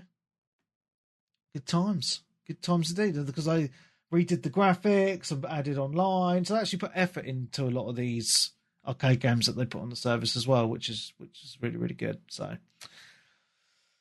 yes. Next is a game I've never heard of, and if you guys have, I'll be surprised. 14th of September, a game called Aquazone Life Simulator. No, not ringing any bells. Possibly heard of it. It looks like, I'm just having a quick video. You control, it's a fish tank, and you plonk fish in it. Are these what retail release games you've got written down, or just every game that's coming out in? Oh, right, weird. Yeah. How weird is that? It looks shit, but yeah, it's a game. Next is Cabela's Alaskan Adventures. These games came out every year, didn't they? Oh, is this like the hunting games, aren't they? Yeah, the hunting games. Yeah, go out and shoot shit. Yeah. Wow. Yeah, not really kind of my just be my called type of- Man versus Nature. Choose your weapon. Yeah. But yeah, there was loads of those games. They was pretty popular. Yeah. Next, on the 19th of September, was the game Open Season. Was that based on the animated movie? Film? Yeah, based on the movie. So, obviously, a little kids' game. One for Peebs. There you go. And then on the 19th of September as well, there's a few games out on the 19th of September. The Godfather, the game. Did you play this? And I never did, but I heard some people that did play it actually quite liked it. I don't think it was supposed to be amazing, but oh, right, yeah, it looks reasonably well. It looks a little bit like a GTA style, open worldy type. Yeah, maybe like a mafia sort of game. I think there's like a sim element to it as well. Graphics are terrible, mate. Like some of these 360 games, I look at them now and I'm like, oh my god. Yeah. Oh, next game was pretty good though. World Series of Poker Tournament of Champions. No? No. No one played. None of you guys played It's just Texas Hold'em. It's basically the only poker game I played on the 360. Oh, it's not the poker game I've played. I was thinking of a different one. Oh, this looks shit. And then September 22nd was LMA Manager 2007. Those are football games, right? Something like that. Yeah. Yeah, looks shite. And then next, September the 22nd, is a game that I imagine Darren played, Samurai Warriors 2. Yeah. Any good? Oh, Samurai Warriors 2. Yeah. Reasonably okay. I think they got a lot better with like the newer ones, like 4, when they kind of doubled up your moveset. I did really appreciate that and made it more of a sort of like flowing game where you kind of like comboing from place to place. Okay. etc. But yeah, they've always been reasonably decent. I like the Samurai Warriors games. Nice. The only one I don't think I got was Samurai Warriors 3 because I think it was like a Wii exclusive. How annoying. Not a Wii, sorry. Yeah, no, what was the one with the motion controls, the original? Yeah, the Wii. That was the Wii, yeah. Sorry, yeah. Brain fart, don't worry. Can Beans just said that Godfathers was awesome. The Godfather game. Yeah, I was going to say there was people that regarded it quite well. It got a second one, I think, as well. Oh, nice. A sequel later. Next was NBA 2K7. Don't really need to talk about that, do we? And then next, on the September the 26th, was Import Tuna Challenge. Some of these games I think is just making up. No, it's a racing game, mate. Oh, Import Tuna Challenge. I thought you was on but tuna fish. No, tuna.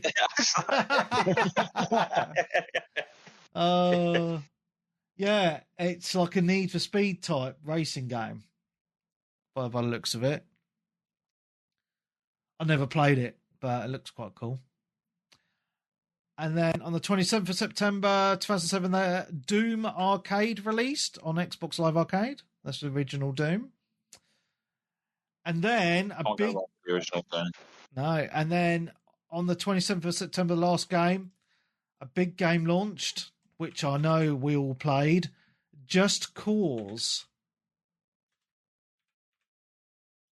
We all played Just Cause. I can't remember.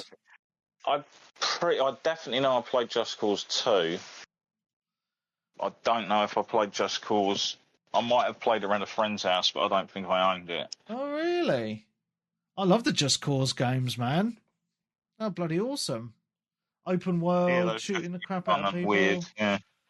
Yeah, man. Attaching your chain thing to people and yanking them into the road and things, barrels. Yeah, man.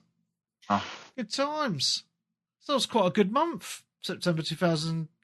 All right. That's all I'm going to say. It was all right. Cool.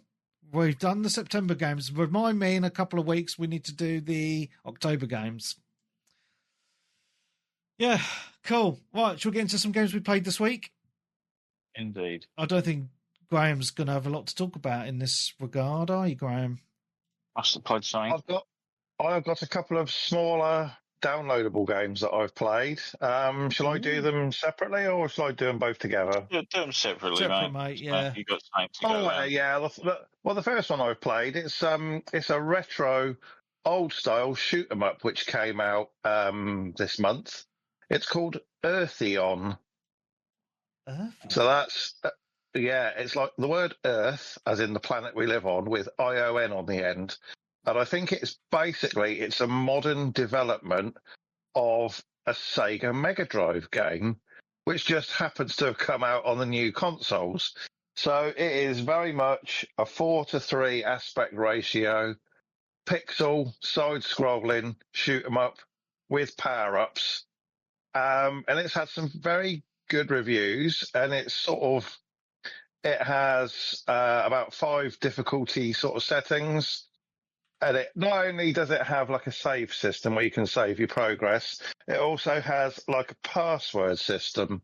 So if you complete the game once, it will give you a password to unlock more weapons, harder skill levels, sort of more challenges.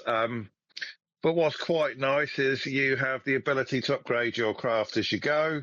You have shields, and it's sort of traditional style. You can pick up more than one weapon. You can power your ship up to get 3 or 4 different styles of weapon, and you can sort of switch between them on the fly for whatever it is you're trying to blow up at the time. But it's sort of old school, side-scrolling sort of. I'm looking at it. It looks actually really nice for what it is. It does look good, doesn't it? Yeah.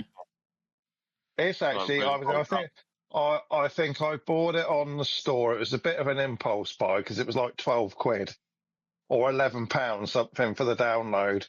And it's been getting some, I had a look at some of the reviews. It's been getting some good reviews, and a lot of people are praising it because they're saying it's sort of a bit R-Type-esque, but it's sort of slightly more accessible than R-Type was. Right. It's got a bit But of grade. I think it's got some gradius to it as well, definitely. absolutely, yeah. But the music is great. The graphics are very much Mega Drive styled. And you can, if you're scaling as well on some of the bits. Yeah. If you're determined enough, you can blast through. I think it's 8 stages. You can do all 8 stages in about sort of 40 odd minutes or something. If you want to sit down and just mainline it, but it has all of these like challenge modes and additional modifiers, and you can power up your side weapons, and you can purchase additional special weapons, and you can basically tailor the game how you want. And there's quite a few sort of passwords out there for different modifiers and crazy effects. But it's definitely worth a look if you're into that sort of retro style shoot 'em up. Yeah, I've got that noted. Yeah, same, because I just had a quick look, There's and a apparently, limited like, run version as well. I think it originally came out on the, like, they made a Mega Drive cart for it. Just having a brief look. I've heard there was a game recently that they actually produced a Mega Drive cartridge for. I believe it is actually a Mega Drive game adapted for the consoles. I think they have made a Mega Drive game, like, I don't know if it was this year or last year, but I'm told it was originally, or I've read that it was originally a Mega Drive game development. So it is everything that a Mega Drive game technically sort of is on that level, if you like. Wow.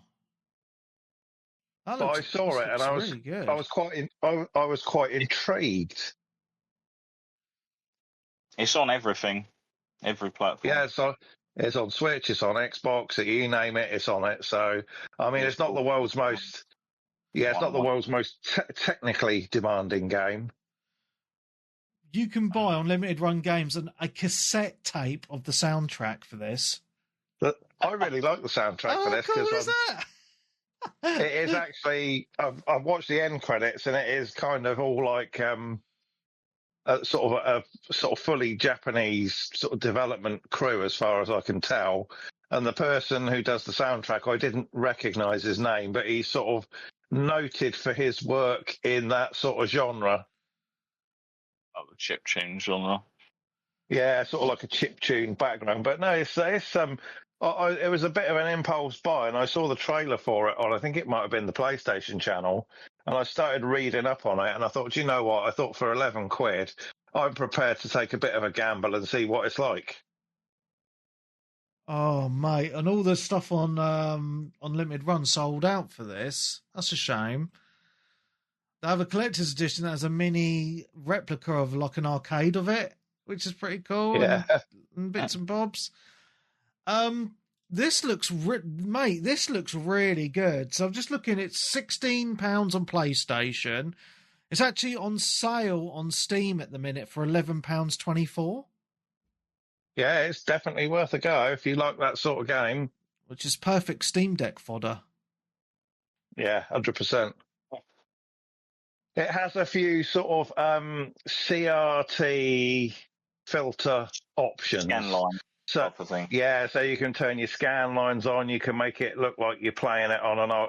Obviously it uses the spacers at the side of the screen because the aspect ratio, and you can select what sort of telly you're watching it on. Oh, and get the sort of and get the sort of replication of the sort of speakers on the left and right and things like that. I really like the look of this. No, it's definitely worth a look. The only thing I'll say is a bit weird is you have 2 fire buttons, or on PlayStation you can actually just hold down R1 to fire both weapons at the same time. And I don't know why you wouldn't do that all the time anyway, but I don't know. But no, it's a lot of fun actually if you like that sort of thing. Yeah. Nice. Definitely very interesting. I like the old retro styly games. Yeah, I've just read a comment on a YouTube video on the side, and it says, the Steam download included the ROM file. I then moved that ROM file over to my arcade cabinet and played it on the CRT. How cool is that? That's really cool, isn't it? It's a bit of fan service there for you. Yeah, wow. That's really cool, man. Oh, man, I can't believe I'm only just hearing about it. That's really No, awesome. me too. Me too. Yeah. But I thought, oh, I'm going to give that a try. I thought that looks up my street, and it's pretty good fun actually. So apparently the Mega Drive cartridge is not coming out till next year. They had to push it back. Right, It okay. runs on the analog pocket if you've got one of those, even. Oh, wicked. Interesting. That is really cool, man. No, I'm really glad you told me about that because this game looks really, really good. That's good fun. Like I say, I've completed it, but I'm sort of it's a small download, and I'm just going to keep it on my hard drive and use it as my sort of in between games. You know, when I've just got 10 minutes I want to kill. Yeah. Dip in, make a little bit of progress. Yeah. But no, it's certainly very interesting. Yeah, man. That looks awesome, mate. Yeah, cheers for letting us know about that. That's I'm probably going to pick that up after the podcast. Sorry. It's all right. 12 quid. I'll be playing not on the bad for Steam Deck on the £12, is it? sofa. Yeah, looks well good. Nick, are you back? Yes. Oh, Yeah, I'm back. Played anything good this week? Yeah, I've played a brand new game this week. No way. Well, all right, a remake, a reprint of a brand old game.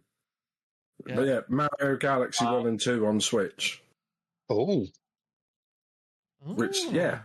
Well, I had to get it because, well, I wanted it, plus I had some points in my games collection thing. Because, you know, if you pre-order some of those games, they give you like £10 worth of points type thing. Right, okay. So it was 50, but then I got it for like 40, so it's not the end of the world, is it? Oh. And yeah, I mean, did anyone play these back on the Wii?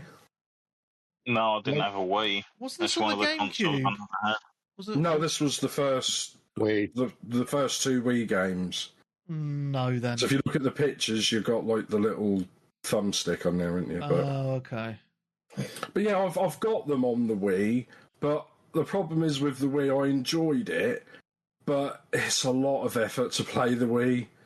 Not just, I don't know, because like you're always shaking this and doing this, and you got to stand up, and not just that. Sometimes it's even hard to play the Wii sitting down because like some of the movements that you have to do, and I think back in like, especially back then, I was still at home like years ago, so I was like in like a small bedroom trying to play the Wii, and I'm shaking the controller. I'm either punching the wall or punching the telly. So it was a little bit harder to play, and I was just like, plus I was young, shaking something else instead. But that, I don't know. Hello. Exactly, yeah. So I played it for a good 2 or 3 hours today. I've played it in both like handheld and dock mode, and I've seen a few videos on it as well because what else am I going to do when I'm at work? And it's not a full-on remaster or anything like that. I mean, it is actually a Switch 1 game. It's not Switch 2, but they give you a free Switch 2 download, to make it 4K. So on normal Switch, it's 1080p, 60 frames per second. On Switch 2, 60 frames, but they bump it up to 4K.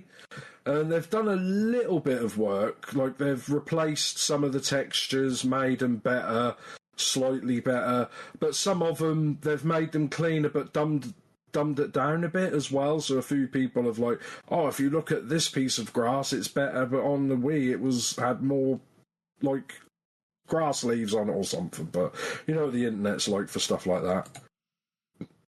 Yeah. But yeah, so I played it for a few hours like handheld and then docked because I wanted to see, and it starts off like the normal Mario's having a good time. And would you believe it? Bowser only gone and kidnapped Princess Peach again, Webby. Oh, not again. Will he ever stop? Oh, does she want him to stop at this point? She must like it, I reckon. I think she must like it, big old boy. I mean, he's a big old boy in this one. He's fucking ginormous. But not only this time, he doesn't just kidnap her. He then takes like her and the castle basically to outer space. So we're like, oh no. So I think that's what Mario do. Oh no. And I'm like, all right. And then you meet this other woman. I think Rosalina. Oh yeah. And then she gives him magic hands. Whoa. No, none of that. It's for fisting things, not for that. No, hang on. Oh, fuck, I've ruined it.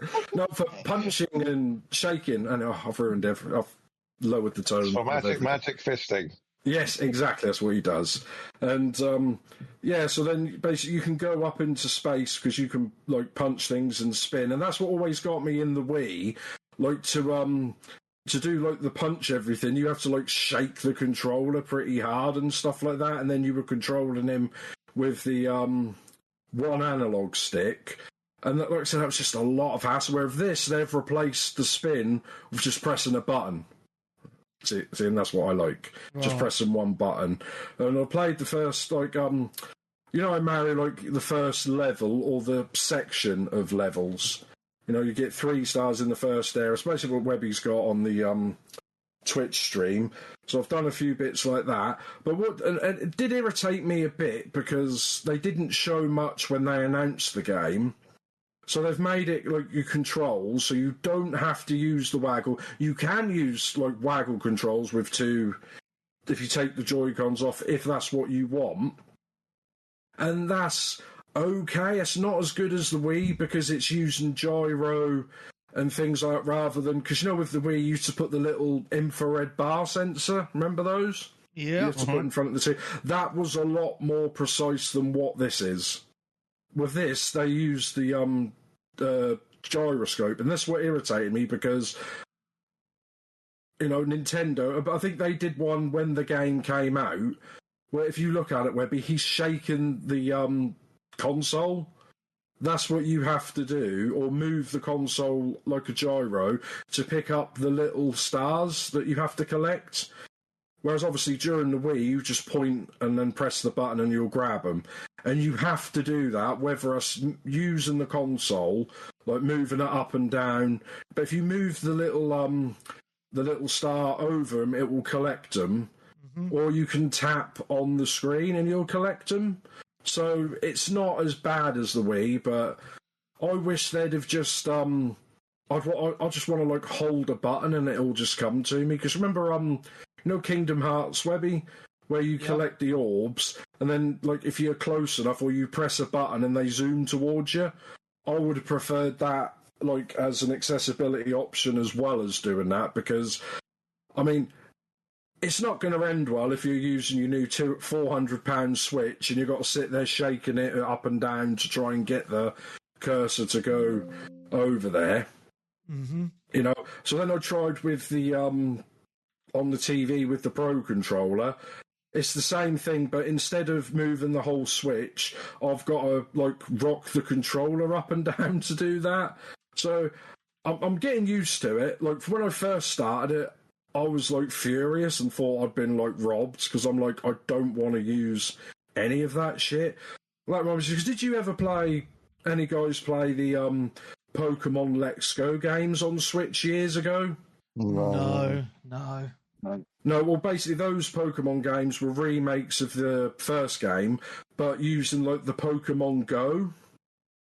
And you had to do that with the Switch, and you couldn't, if you did it on the telly, you couldn't use the controller. You had to, did you ever play Pokemon Go on the phones, though, Webby? Yeah. You had to, use the camera as the phone to, point at the Pokemon, and you used to have to flick the ball with your finger. Yeah, that's right. That's what you had to do with that. So that's kind of, and I'm like, oh, why would you do that? I like the idea of doing all different things, but not forcing you into doing it. Yeah.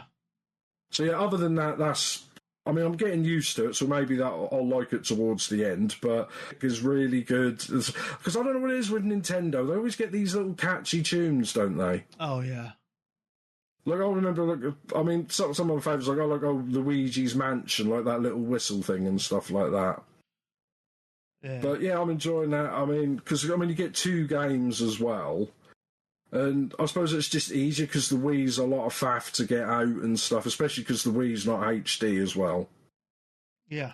That's the only reason I never got one. It's one of the consoles I never had because at that point I'd kind of gone HD, like with 720p, etc., with the 360 and PS3, and then going back when like people brought it round, you're like, oh, this is like colour bleed and stuff. I mean, I got my Wii. Like, I didn't get one initially first because I just didn't want to play with all the shaking and the waggling and stuff like that. Because there was a ton of good JRPGs on the Wii. Yeah, they've got loads. I think that's where some of the Xenoblade started, didn't it? Like the first 2 Xenoblades were on Wii? And there's a couple more as well. They're really expensive now to buy. But I think I bought my Wii about 3-4 years later off of Gumtree. I think I paid like 130 quid with the Wii, like the fitness board, and about 10 games for like the price of. Yeah, so that's why I bought it. And I think me and my dad, we were playing like the Wii Fit, like all like the fitness things like that. I think it's like a lot of those like gimmicky games. I bet it's like you, Webby, when you get hooked on Mario Party. Yeah, I love Mario. So you'll be playing Mario Party for a month, and then you might not touch it for 6 months, and then you'll be hooked on it again. The Wii's kind of like that, wasn't it? Like WarioWare. Yeah, it's like those types of you'll be hooked on it, and I think the whole Wii was a gimmick because it was a gimmick console.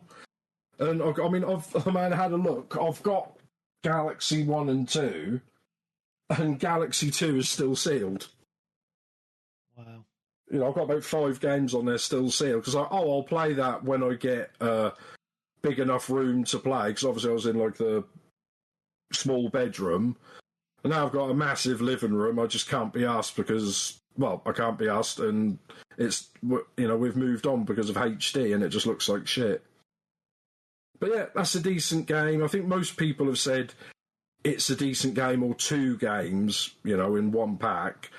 But they've just moaned about the price because I think they released these on Wii U for like 20 quid each, digitally, and now they're charging that. But we can't keep going on about these companies charging too much money for their stuff because. We'll just go on forever, won't we? We will indeed. Yeah, but decent game. I recommend it. Cool. Darren, have you managed to play anything with your arm still in a cast? Yes. Obviously, I've got a bit more movement now. I've got a cast upgrade, so I've got a second cast for a bit. But I've got more movement in my fingers at least, so I can hold a controller slightly better. It's still not anywhere near perfect. Well, at least still slightly uncomfortable. But you're getting somewhere, though. That's good to hear. Yeah, indeed. Yeah, I've played quite a few games, but I'll basically speak about the last one I played, which is obviously the sort of the main game that came out last week. Yeah. Which was Ghost of Yotei. Oh, how is it? I think it's really good. Oh. I think if people are passing on this or boycotting this or something or whatnot, like I'd still suggest like try it out when it's cheaper because I think you're still going to like it. The presentation on it's like fantastic. Like I like the way a lot of the things are done. Some of the stuff obviously from the original game kind of carries over, so you've got that really great dynamic storytelling. Yeah. Where you're kind of moving to an area, interacting with stuff or people or having a battle or something, which will then give you information that will lead you to the next part of your quest. You're basically a young girl who's orphaned after the Yotei 6 basically murder your family and take over the island of Ezo. Okay. Which was still free from like Japanese control at that point or ownership, so it was still kind of like a free land. It's now Hokkaido, where my brother lives. Okay. And there's a tribe that was there as well, like the Ainu, and they're tied into this quite well as well with like some of their language and history and stuff. And I just think it's really cool. It looks gorgeous. Like I'm playing it on Pro ray tracing mode or something. So it's like a mode on the Pro that will run it at 60 with ray tracing, with like a dynamic PSSR resolution thing or whatever it is. And I think it looks fantastic and runs really well. And like almost every area of the game is like a dynamic screenshot.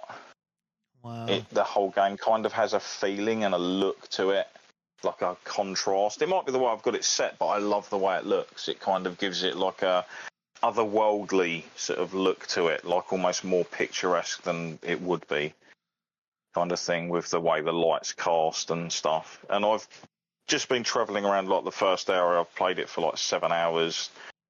Collected bounties, taken down forts, done the hot springs, found the foxes that lead you to charms, because you get charms now that you can equip to your character, and then by doing different challenges, some of those charms will level up to give you more abilities and stuff.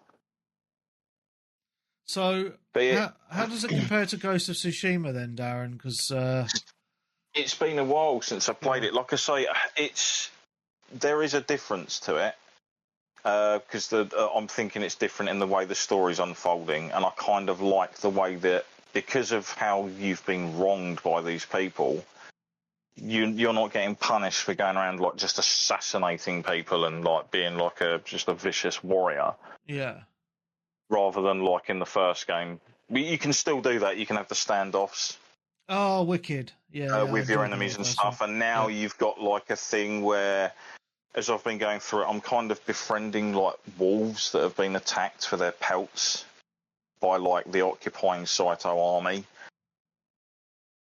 And by helping them, like you can get like a wolf companion to turn up at sort of certain points, and the wolves actually do the standoffs as well.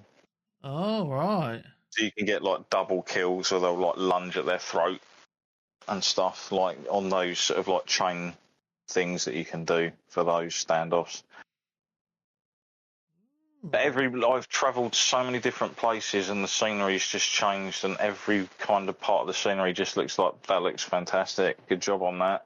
Like that's beautiful. I've been to the top of the Mount Yotei and run around the top. It's like a huge volcano. Nice. And you sort of like run around on it and then sort of come down, and it's similar to like the first one as well, where you've got like the looking glass type of thing. You can look through over the highlights, different locations on your map that will pop up. But then you can just be going by like some Ainu merchants sitting there. They ask you to sit down and share some food, and you cook your food. There's a lot of stuff in this game that utilises the gyro controls and the touchpad, but not in a horrible way. So there's paintings that you do instead of like the haikus in the first game and stuff. You do paintings now of the scenery, and you might like do the lines of the paintings with the touchpad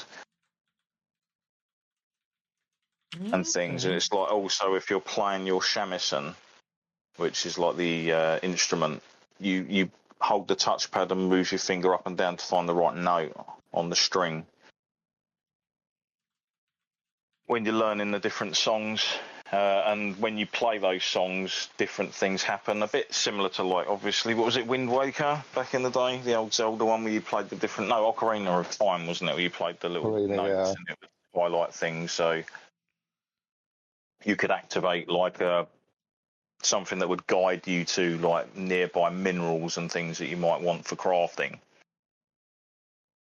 But you have got that, whatever you've marked or tracked, or the dynamic story that's going on, it will automatically have the wind blowing you in the direction of that. Okay. You're questioning people for different bits and bobs, like the Ainu in the camp, that I moved on from. I played the shamisen there, and they commented on that and the songs, and it gave me more information about my family, because you're kind of learning about what happened to your family and what kind of people they were as well when you're visiting certain locations. You basically hold down the touchpad and it will sort of take you into that area as it was back when you were a child, and you play through those memories of like learning those actions and obviously finding out what your parents were like and what possibly could have happened that led to the events that's causing you to hunt down all these people. But every mission you complete, every person you talk to, you generally question them and asking them about these individuals that are dotted around. You're constantly getting like infos of like, oh, they're up in that region, and you're getting how they kind of operate. This one's down in this region, and he's got a general that's up here, sort of thing. I just think it's good the way that as you're exploring and going through the world, the story's kind of unfolding for you in a unique way, and none of the activities in it, bar the coin game, can be frustrating. So there's like a mini game, got to have them in all of them. And this one, you're basically flicking the coins around the table. And the idea is to basically, you've got to make contact with a piece, not knock it off the table, and not hit another piece after that's made contact. Right. That way you get to keep a coin and then use that coin you've just hit as the counter to knock the next one. And it uses like the R trigger. And even if you just tap it lightly, it still flicks it like it was quite a force. And you're just like, it would be nice to have more control with that. Oh, okay. But yeah, when I've been cooking food, I've been having to sort of like lower the controller down into the fire and move it left and right, and then push a button to flip the food to slowly cook it. Or there was a weird one where you're like starting a fire by flicking up on the touch screen to like knock sparks, and then start pushing RT to blow onto the sparks to light it up. For your campfires. But yeah, when you built your own camp as well, you can camp out anywhere, I think similar to like the first one. But you'll be camping and you'll have people that you've interacted before stop off at your camp and have conversations and like sell you stuff. Right. And you can get information off them and quest markers and stuff as well. So I think people will be happy with it that definitely picked it up. It's been a lot better than I thought it was going to be, to be honest. I've been very pleased with what I played. Obviously, it's a sequel to Ghost of Tsushima, so there's obviously... No, it's not. Well, it's made by the same devs, and it's called Ghost of... I know what you mean, but yeah, it's not... Yeah. The story isn't obviously a sequel, but a lot of the systems look the same from the videos I've watched, like the wind showing you where to go. Obviously, the graphics were really good in Ghost of Tsushima anyway, and they did the PS5 update and all the grass and all that. But it just looks to me like they've kept a lot of systems the same from the original, like the way you fight and stuff. So really, the only thing that's changed is maybe a little bit of better graphics and. You've now got obviously the option to equip a lot more weapons, and you're learning different movesets from those weapons as well. Okay.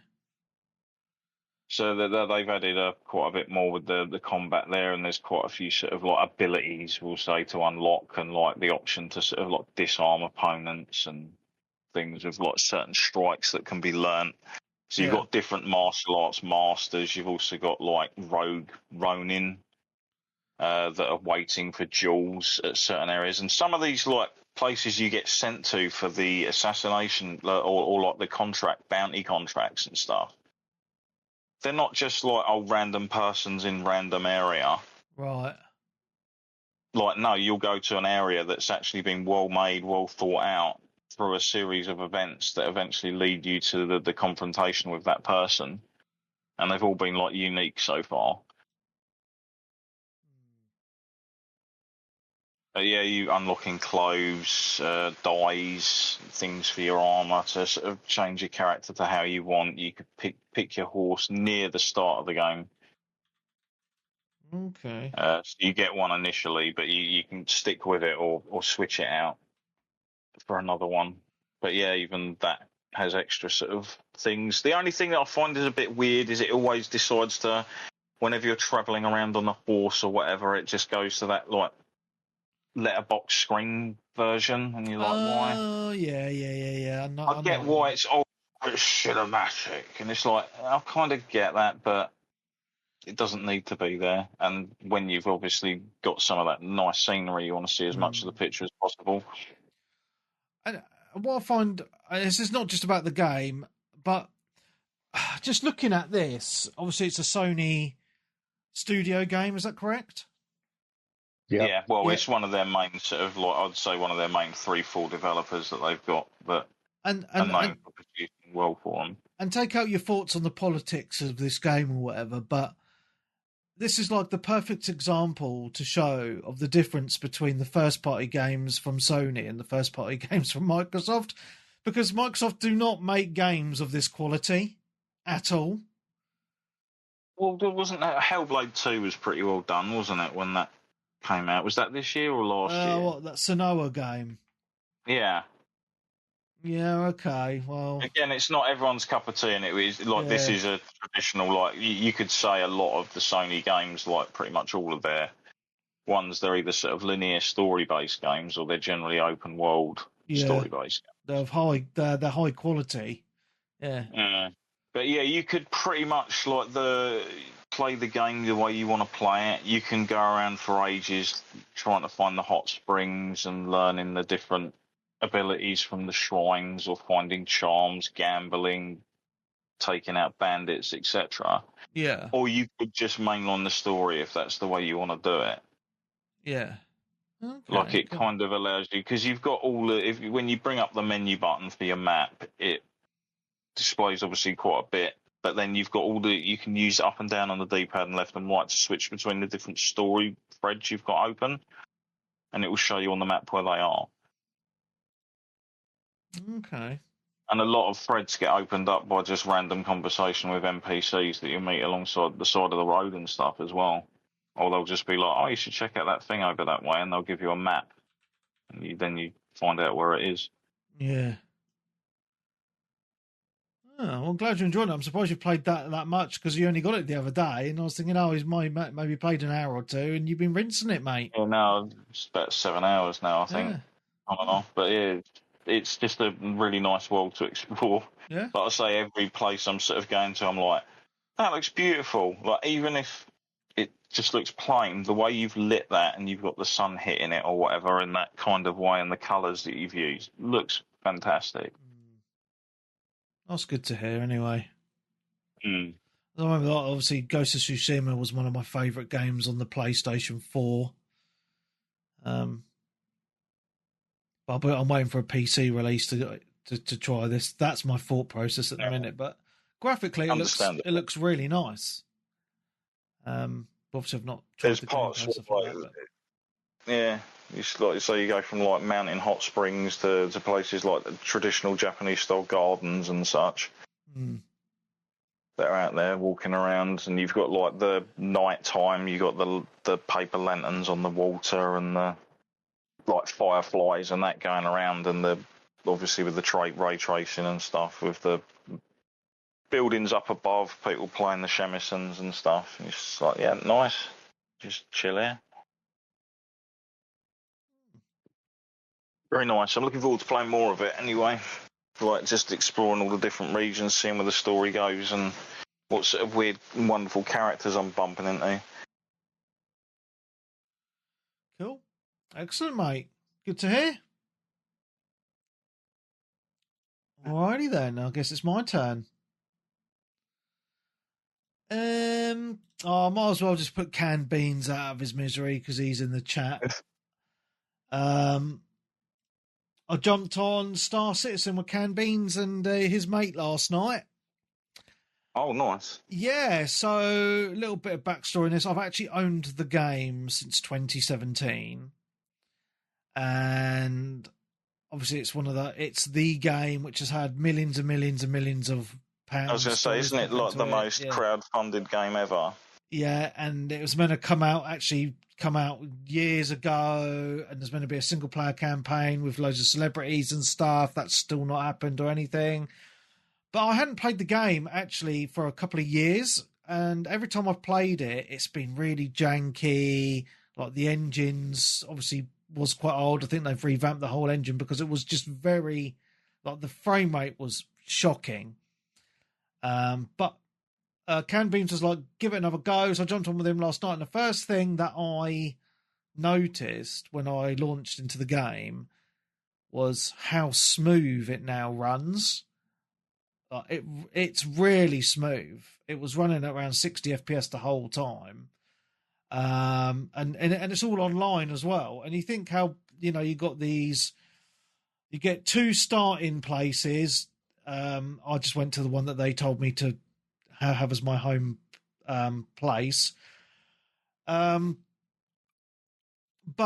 mate, you just see people because it's all online, so you see people just running around and they waving and stuff like that. And we were trying to play for a couple of hours, and I was like, oh, let's, and they were like, oh, we'll show you some missions, Webby. I was like, oh yeah, sweet. So obviously there's lots of ships in the game and they cost real money. So we all went into the Can Beans' mate's ship, and it's fucking massive. And he was like, yeah, I spent about 250 quid on this ship. I was like, what? But it was just this huge ship, and it was awesome. And you know what these other games have tried and failed to do, where you're all together, right? You all get in the ship. One of you pilots the ship. You can have a co-pilot. There's like gunner positions. Yeah. Had all that. Mm. And then we were like, right, we flew off our home planet, went into space, jumped to the planet that we're going to do the mission on, landed on this other planet, and then ran around and did the mission. And I was like, Elite Dangerous has tried to do this. Like other space games have tried to do this, and they just haven't done it well or not been able to do it at all. And this was like, I could see what they're trying to do, because the mission ran pretty well. There was no loading really either. It was all very persistent. And the graphics on it are really good now as well. So it looks great. It runs great. And you can actually just fly around with your mates in a ship and go and do missions together. And it's just nuts how far it's come from when I played it before, because, they like, I will say it is quite slow paced in regards to, you go to a shop, you buy your weapons, you've got to buy the magazines, you can, and then the way you equip everything to your character is quite cumbersome, I would say, like in the menus, because it's like, take off your old stuff, put your new stuff on, store it away.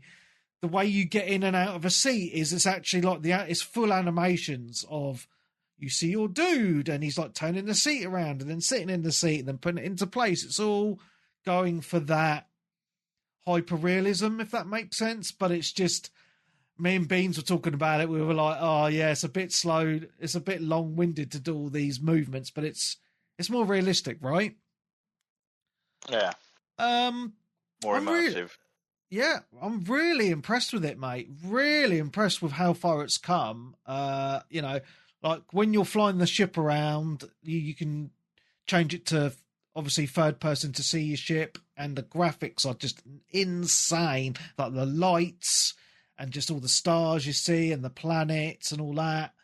And it's just, I can kind of get into that point now where I can see why it's taken them so long to make the game, because they are trying to make it an actual other online universe that you play with other people, like as realistic as possible, in the way that you imagine gaming like 10 or 20 years ago, what you would want, because it is going for that. It's always online. You see other people walking around, you can crew up with other people, and it's literally like you can get like 8 of you or whatever, all in a ship, and just go to the far reaches of the universe and do a mission and land on another planet and shit. And it's just insane, absolutely insane, like that you can do that, So I'm really impressed with it, to be honest. And we're going to be jumping on for some more games this week at some point as well. Because I've only got a weenie ship, the starting ship, so I'll jump on theirs. But no, it's I know it's had a lot of flack, Star Citizen, for taking so long to come out, and people thinking they wasted the money and blah blah blah. But it's a far different experience to what I played a couple of years ago, for sure. It's very impressive. I mean, the full game obviously isn't there, but there's missions to do from what I can see, and I only saw a small part of it anyway. And it even goes into the like where so we were fighting some dudes and I got injured, and you got your stims, but you can get, if you get hit really hard, you can like break bones and shit like that. So you can only get healed up to a certain point with the stims. And then the only way to get healed up properly is to go to like a medical center and get healed up. You have to, so when you go back to your home planet, you make an appointment with the doctor or in the medical center, and then it gives you a room to go to. You find your room and there's like a bed there, and you lay in the bed, and then a screen comes up, and then it's like a computer, like from Star Trek, that heals your wounds. Yeah, so it's like they got to the point where it's like you have to do all these little things to heal different things, and I just thought that was pretty cool, you know. Yes. They're going for that hyper realism in the in. Did you get your HOTAS out? No, I just use my mouse and keyboard, mate. All right, And flying the ship with the mouse and keyboard is fine. I was quite happy with that. So, but you can use a HOTAS, and you can use controller to run around. So you use mouse and keyboard if you want. So there's lots of control options. But no, as I say, I'm just very impressed with because the flying is good. The shooting is like just playing a first person shooter when you're running around. Doing your missions, shooting guys. You can even switch it to third person if you wish. But they've added in as well, you need to stay hydrated, so you need to drink water. Otherwise, if you get too thirsty, you start getting blurry vision and stuff like that. And apparently they're going to add a whole survival mechanism as well with food, so you need to make sure you keep your hunger and your thirst up. So yeah, they're going for a very realistic space sim online game here, and yeah, I'm looking forward to playing more of it, to be honest. cool. Yeah. Anyway, back to Graham. Yeah, I dabbled on a game this weekend that I follow a guy who does VR reviews, and I saw that this game, it came out a few months ago. It's independently developed, and it's a PSVR game too. So PSVR 2 game, rather. And it's called Exo Cars. What this is those little four-wheel drive little, like the buggies where the frame is like the sort of tubing. Yeah. So what it is you kind of can play online career mode against other people. It's a bit sort of old school in some respects, in that you earn currency by winning races and being in the air and doing drifts. And you kind of have 5 categories. You have like your engine, your gearbox, your suspension, and your tyres. And you can basically just level them up by spending money. So it doesn't give you any specifics, but you go, well, my engine is currently level 2 and everyone's a bit faster than me. So I'll buy like level 3 or whatever, I'll upgrade it a level. So it's that sort of arcadey sort of style of progression. But what's quite nice about it is the immersion feels quite good. Some of the arenas feel better than others, and they have cheated a little bit. Like there are some where it's like you're racing around a car park, and then you're racing around the car park in the evening, and then another track is you're racing around the car park and it's night time. It's like, well, yeah. Ridge Racer. So they do recycle some areas a little bit, but this game, when you're in it, does actually feel quite. You do feel quite like you're almost there. It kind of nails the feeling of the immersion. Yeah, nice. And one thing it does do on PSVR, which I know it's going to be something you're either going to love or you're going to hate, is it uses the headset haptics.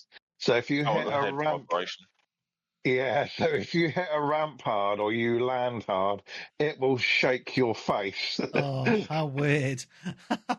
So that's either something that you're going to go, wow, that's really immersive, or you're going to go, oh my God, that's really annoying.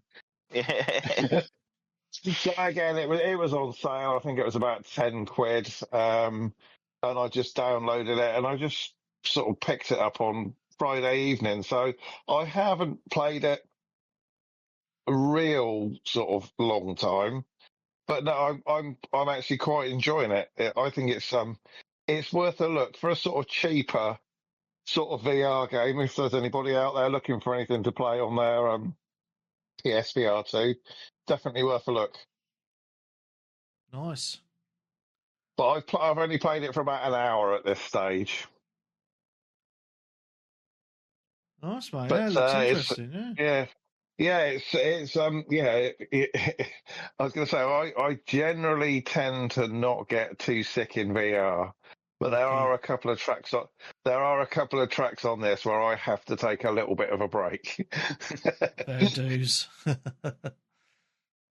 Yeah, I mean the handling is a little bit sensitive in a way. You can play it with either the Sense controllers or you can play it with a joystick, whichever one kind of fits best for you. Yeah. So you can use the left stick to steer and your trigger to accelerate, or you can use standard sort of dual shock controls. I haven't yet tested to see if it's steering wheel compatible, but that would be the next thing for me to try. Fair dues, mate. But no, for a little independent game, it's some good fun actually. Cool. Yeah, sweet. Good times. Looks good, mate. And that's all I've played. Fair enough. Two interesting guys. Yeah, mate, for sure. Nick? Yeah, I haven't finished it yet. I'm about 75% way through by looking at it. I'm still trying to do Goldeneye. Like on Xbox, like the original one. Oh, wow. And yeah, I'm trying, because these games are hard, Webby. That's not like Call of Duty when you just keep going checkpoint. You've got to do all like things in the missions, like you've got to do like go to a certain area, collect this, don't do this. And I found one which I remember hearing about, but obviously because I never played much that. Yeah, I never finished the game because most of the time when I played it with mates, I was just like, oh, let's play multiplayer. And I was a bit where I'm in prison, and I've got to help Natalia escape. Yeah, she's a bitch, and that's all her fault. She's very dumb. The AI's pretty bad, and she just walks in front of you and gets shot all the time. I'm like, why are you walking in front of me? And I'm hiding like down a corridor, shooting like 10 or 15 guys, because especially in this level, a lot of these guys just keep spawning as well. It's not like there's a certain, the spawn points and stuff. I think you have to, like, kill a load of enemies and get to a certain point to stop them spawning. So what I've done was I left in... Webby's actually got the level that pissed me off, to be honest.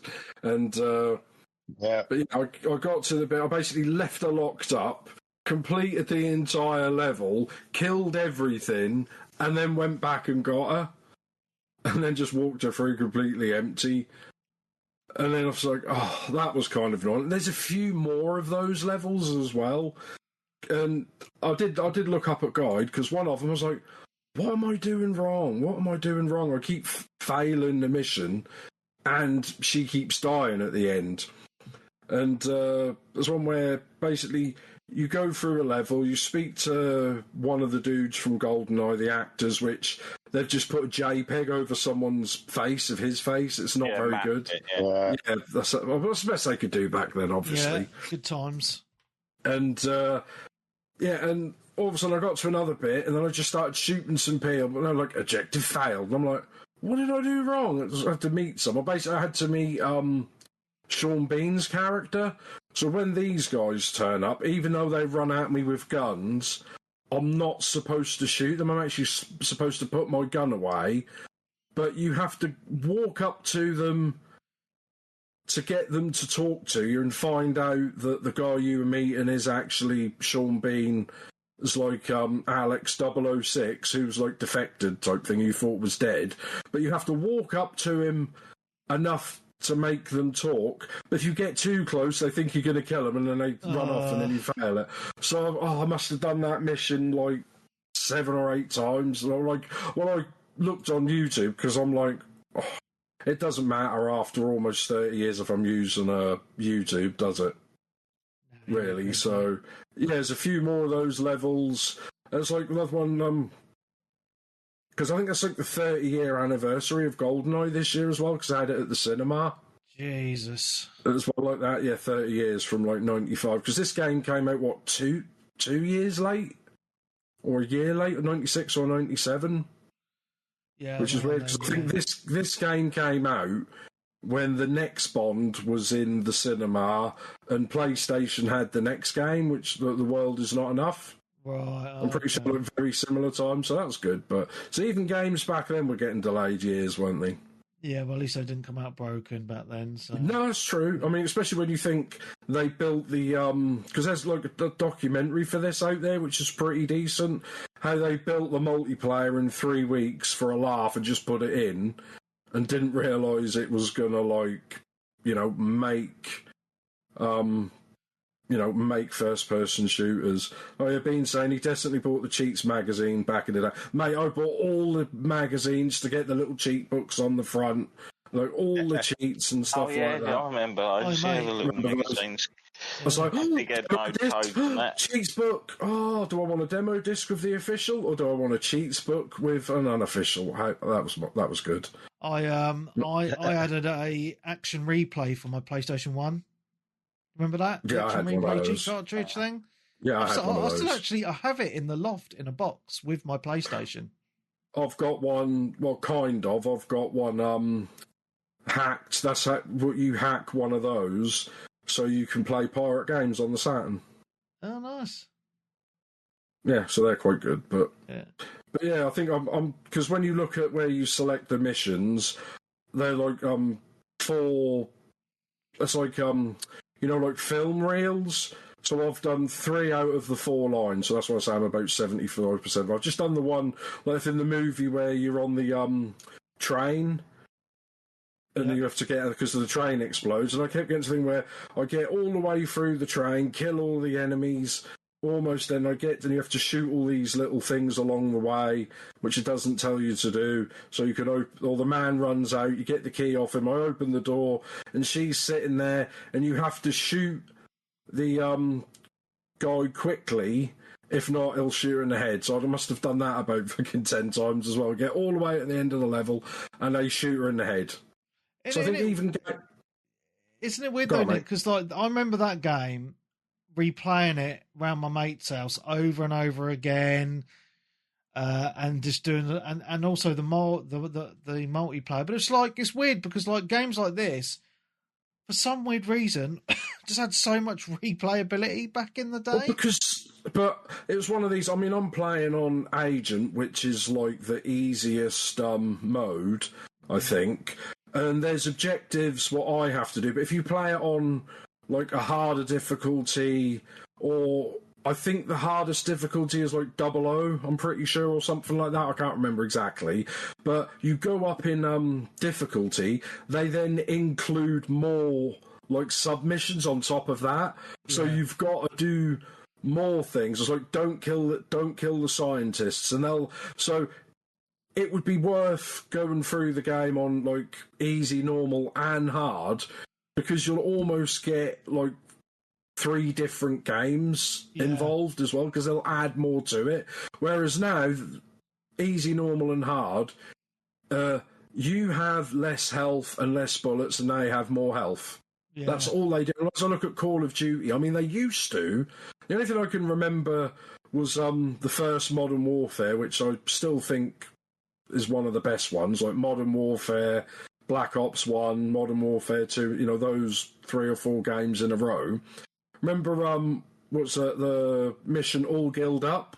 all gillied up. Yeah, yeah. All cleaned up and stuff like that. You know, and that was like, oh, you have to hide there, and if you get seen, it's over, and then you go through there, and then you end up near the swimming pool, and then you have to defend the Ferris wheel. Whereas I look at COD now, it's just like basically corridors, and it's just a checkpoint shooter in it. You just go from one area, shoot all the enemies, get to a checkpoint, go to another area, killing all the enemies, checkpoint. They don't really do anything like this in shooting games anymore, do they? No.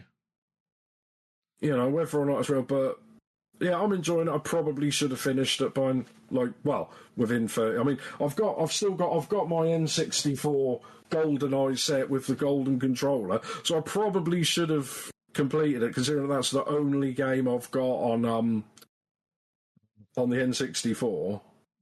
It only took like almost 30 years later for them to release it on Xbox for me to play it.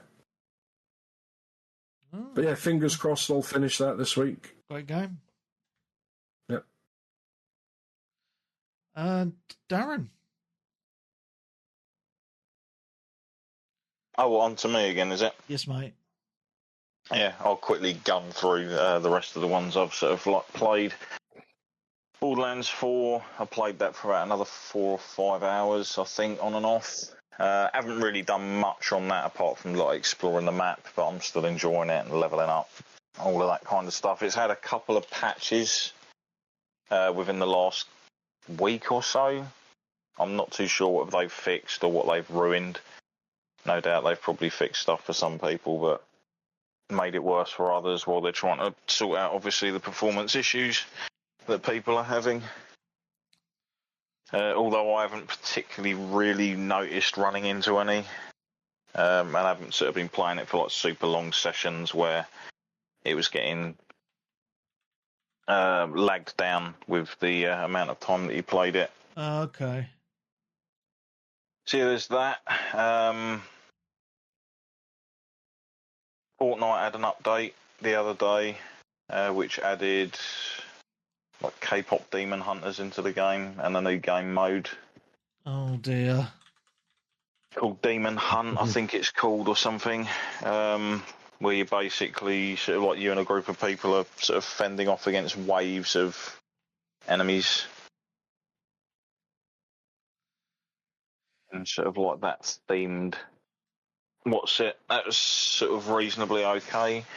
And First Descendant had its newest update, which added they've actually done some pretty good things in that recently, although they were sort of things that I initially saw a while back and thought, well, I'm surprised you've kept that in there for so long, is what it was.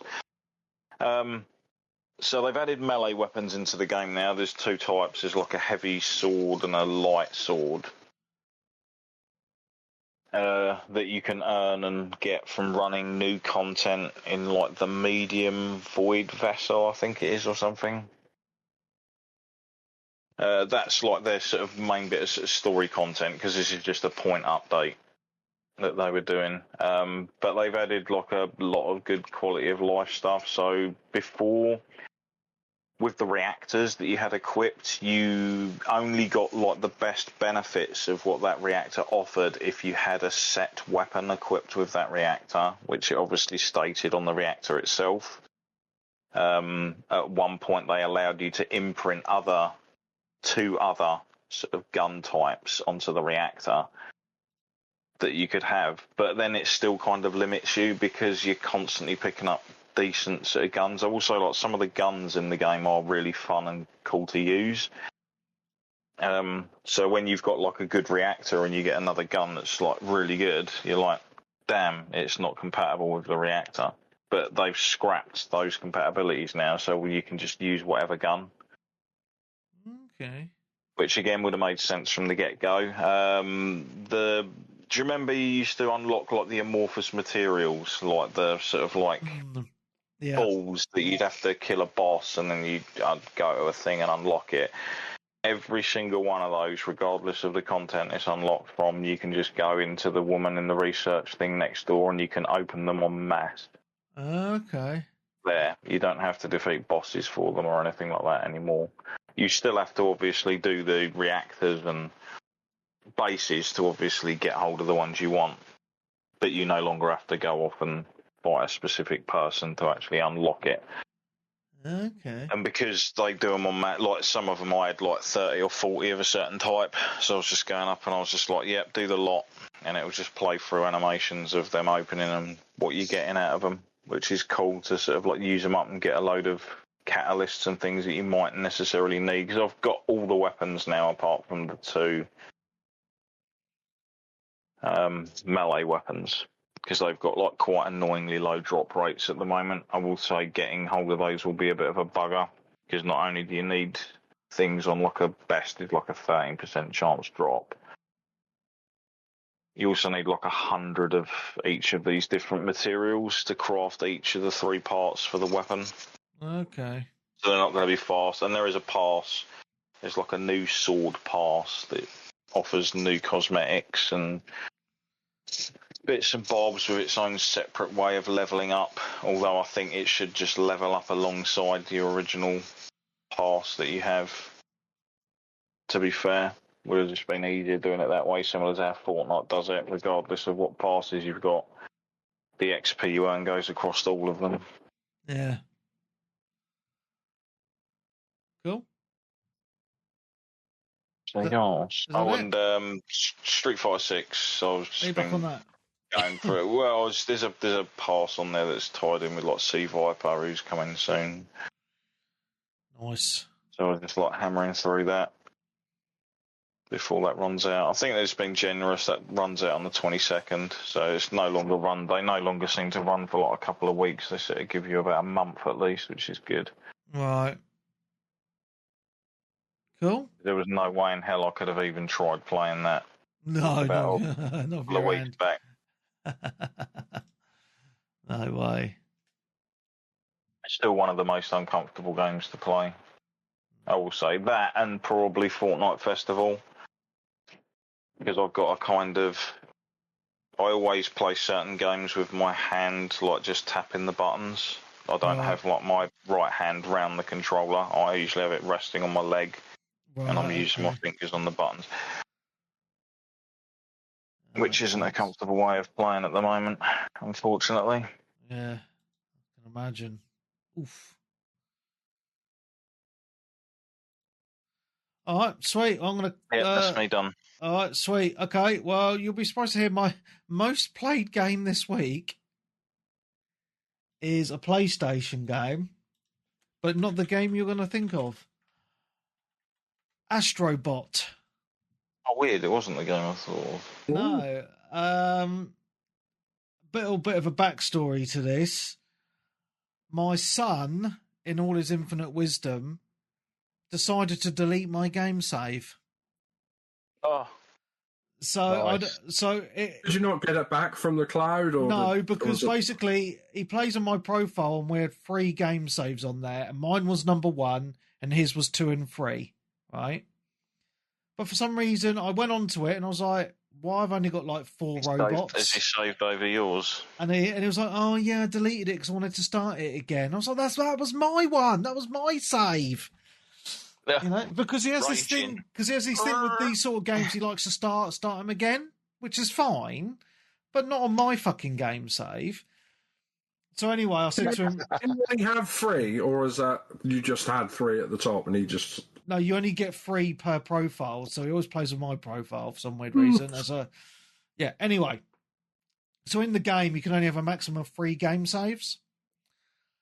That's pretty poor, but yeah. So anyway, I was like, right, Marcus, we are gonna get me all my robots back. So we had a bit of a mission, and it was actually been really fun. Like, it's one of those, like we talked about. I briefly mentioned replayability of games when Nick was talking about Goldeneye. This game is great for replayability because it is so fun, and the way that me and Marcus were playing it is we, like, for the normal levels, we take it in turns, like do a level each.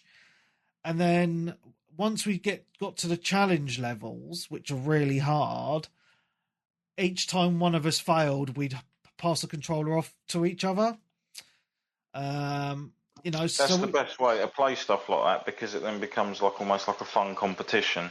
Yeah, but also it gives you a little bit of a rest because because the challenge levels are for like a kids game are really fucking hard, Yeah.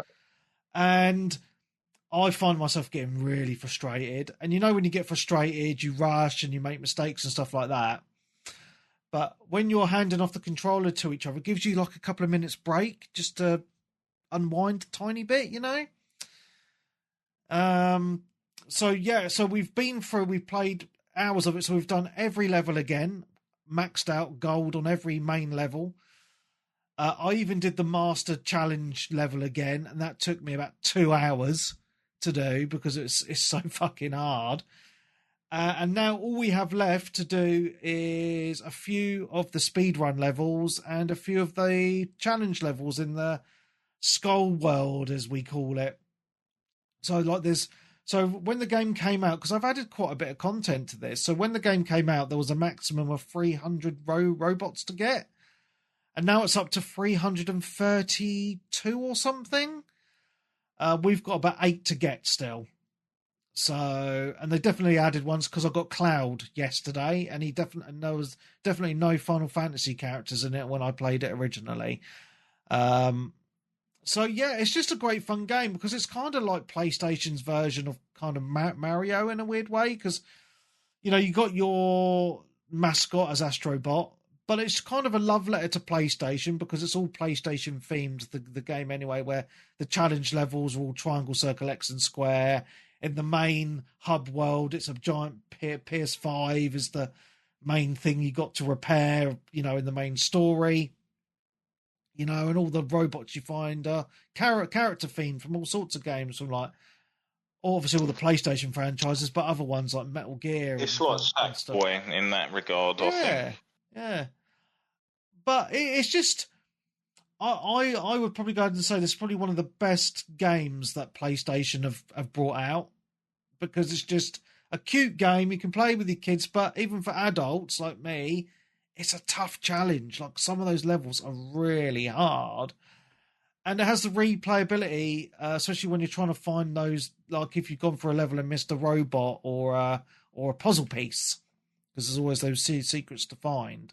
So you'll go back and try and find them. But it doesn't make it too hard, because once you've done a level, when you go back and replay it at the beginning, you can pay 200 gold for a little bird that follows you around and it starts blooping. Yeah, points out the secrets. Yeah. So yeah, that's been our main game this week. It's just reminded me, like, one, how great this game is, but again, how much replayability games are like this actually have, and that's why, like, he had multiple game saves and he kept on starting it again because he like got to a point where he'd found all the robots he wanted and wanted to do it again from fresh. So, and I have to say, it is the only PlayStation game that I've platinumed as well. So that's how much we love this game. And I had a look on the PlayStation website and I've noticed that there is an Astrobot controller, so I'm ordering him one for his birthday. And I ordered myself a 30-year anniversary PS5 controller, and that arrived on Friday. So I've been using that, and it's very lovely. But yeah, Astrobot is amazing. If you haven't played it and you've got PS5, check it out. It's a great game. I do want it, but I'm waiting for a sale, but it hasn't gone on sale for a year. That's a problem. Like PlayStation are a bit like Nintendo on their big games. Yeah. Their games don't go on sale, because I've been trying to convince Peebs to pick up Gran Turismo 7 because I've been playing that a lot this week again. But he's like, oh, it's too expensive. I'm like, bloody hell, the game's like 3 years old. It's still full price. I mean, sometimes Gran Turismo will go down to 35 quid. That's pretty much as cheap as you're ever going to get it. Yeah, I did notice the Ultimate Edition on the PlayStation Store was on sale this week. It was like 55 quid. That's for the Ultimate version with all the DLC cars and stuff. Yeah, but I suck. I need you to come around my house and get all the licenses for me because I can't do it. I only just got all the licenses myself last week. And now I'm going. So I've been playing it a lot today and yesterday. Because there's a lot I never did in it because I spent a lot of time just playing it online and doing the cafe book. But now I've done all the licenses and now I'm going through and trying to do the challenges. There's a challenge mode area on the top left of the map. Well, hard, fucking proper hard. There's one race on there I must have retried about 10 times and I still can't do it. So again, good replayability for Gran Turismo because I've put over 300 hours into that now and I'm still really enjoying it. There's always stuff to do, which I really like about it. They're adding an anniversary update soon, aren't they? At some point, aren't they? Yes. To celebrate 10 It's years. supposed to be a big update, isn't it? Yeah. No, more than 10 years, isn't it? Definitely. It's like 100 or 10 million, 100 million sales, wasn't it, or something? Yeah, it's coming out in December, that update, patch, whatever you want to call it. They're adding loads of cars and some tracks as well. But I don't know, it's one of the, it's weird because, you know, when you're just kind of chilling and you don't want to play online with anybody, like, I find Gran Turismo 7, like, I get the vibe of feeling like I'm a teenager again playing Gran Turismo on the PlayStation 1 or 2. And what I mean by that is there's always challenges or things to do just in the game. Like, the single player, there's so much content in there. Like, race-wise, there's a little percentage thing, and I've only done 52% of the single-player races that are available. So I was just willy-nilly just doing them. You've got your weekly challenges, like your weekly races to do. And then I've discovered that challenge mode thing on the map where it's like there's about 8 different things with about 8 races in per one. And you can get bronze, silver or gold. And if you get all bronze, you get a car. Then if you get all gold, you get a car. And I'm only on like the third lot of challenges and I'm struggling. I'm really struggling on it. But it's not just races. It's like there's one on there which is really tough. And it might not sound tough. It's fuel economy. So basically it's get as far as you can around the track with only 5% fuel. Yeah, I remember those challenges and stuff. Yeah, and it's just really tricky. Really, really tricky. I can only get bronzes on them. So there's all these different modes, and it's just, you know, yeah, and because those challenges don't take a long time to do each go, it's kind of like, oh, you can pick up for 20 minutes and try a couple of times and go about your day. You know what I mean? So I don't know, man.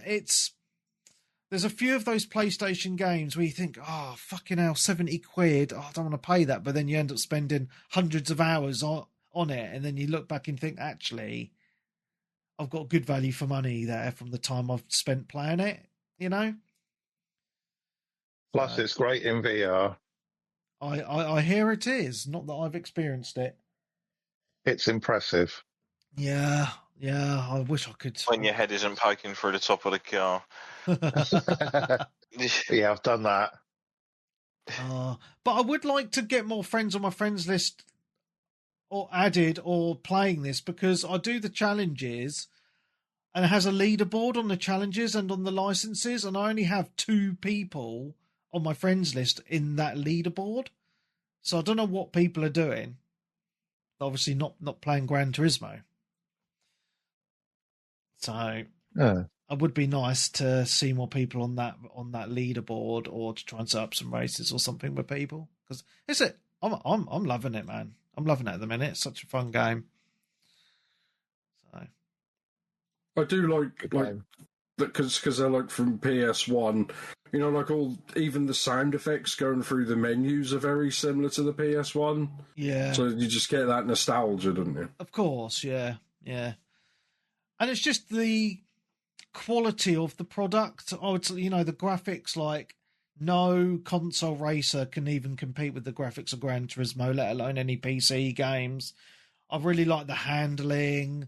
the different views you got on the cars, and just to say the content is just, there's so much single player content there. It's awesome, and then you add in the sport mode for the multiplayer, and that just adds so much more fun as well. It's just such a complete product, in my opinion. It really, compared to the last one, yes. Yeah, definitely, and it's just oozes that car culture, you know. Yeah, it's good. Yeah. Have you guys played anything else? Because I've got a few more games that I have played. Not really, no. Not really. I've got a bit more. Only one more. Well, I've been playing my MetaQuest VR, and that's had a new or fairly decent UI update the last month or so. It's upset a few people on my MetaQuest on Facebook, the friends groups, because it seems to roll out for whoever gets it first. If you see what I mean, it's not today it's going out for everyone. Some people will get it, and it could be some people are oh, I'm still in June, and they haven't rolled out to me yet, and that's the sort of thing it does. But I mean, I've got my update. It seems it's just the UI is slightly different. It seems a bit slicker and fast. It's basically the same thing, but rather than it's easier to get to your library than the old one. If you know what I mean, because you had some pins at the bottom of your UI, but you could only pin 2 things, and the other pins you couldn't customize. Whereas this one now, you just press the little MetaQuest thing at the bottom, and then click library, and then all your games are up. So that's a lot easier. So it's similar to that, and yeah, it seems a bit faster, moving between everything. And I don't know if it's just that because the camera pass through, because you can see the camera, so you can see where you are in your room and stuff like that. Yeah. That seems a little bit better as well. And then after that, it got a lot better because my prescription lens I ordered from America from Hans VR turned up. Oh, brilliant! Which a while ago. They're on sale again now. It was just over £40 delivered. Right, that's not too bad, I guess. The official one, well, I say the official, they've outsourced it, but the Meta recommended ones are about £85. Oh. Double the price. And the difference is with these ones, you could get them cheaper if you want, but I've got ones where they're magnetic as well, and you get come with a little pouch. You just put in your prescription. You can either put the numbers in or send them a picture of your prescription card, which is good. So it come in a little case, left and right, things like that, and a little microfiber cloth. But what you do is basically you clip them into the headset, but then the little lenses are magnetic. So if you're using with a friend or a girlfriend like I am, and you're sort of swapping, you just take them out really quickly.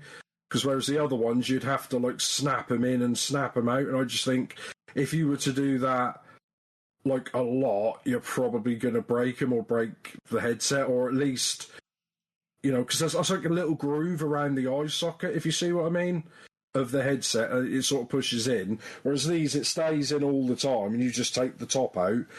And yeah, who'd have thought having your prescription glasses lenses would actually make it, you could actually see it now, all the text a lot more, clearer and stuff like that. So I was playing, Resident Evil 4 for about another hour or so, and I didn't feel as motion sick or not motion sick, sort of eye strain what I used to get. I suppose that's because before, when you have that year or two before you find out you need glasses, that sort of thing, those type of headaches and eye strains. You know what I mean, Webby?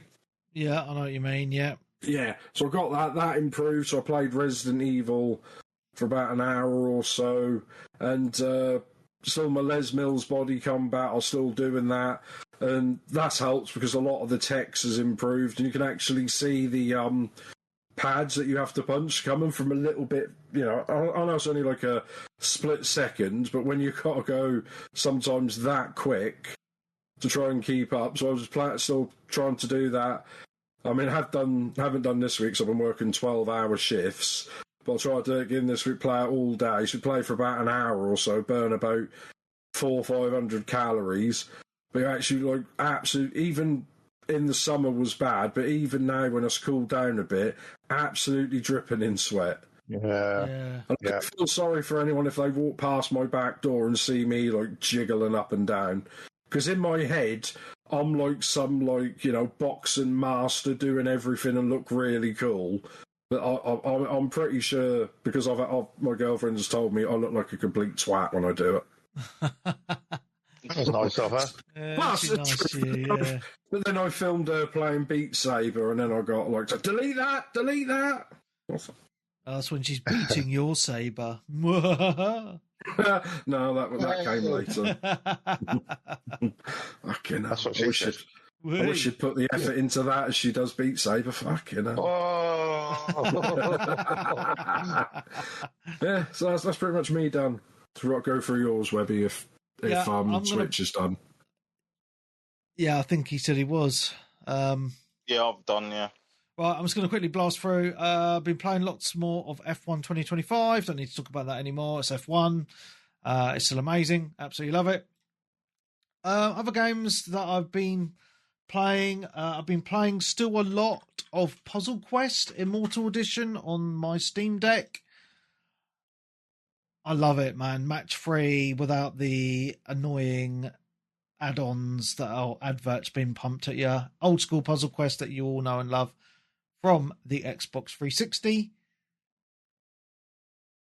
Good times. It's available on all systems. Check it out. I can't really say much more than that. It's a match-free game with a cool little story. Yeah, Puzzle Quest is awesome. Okay. Played some more Batman Telltale on the PS5.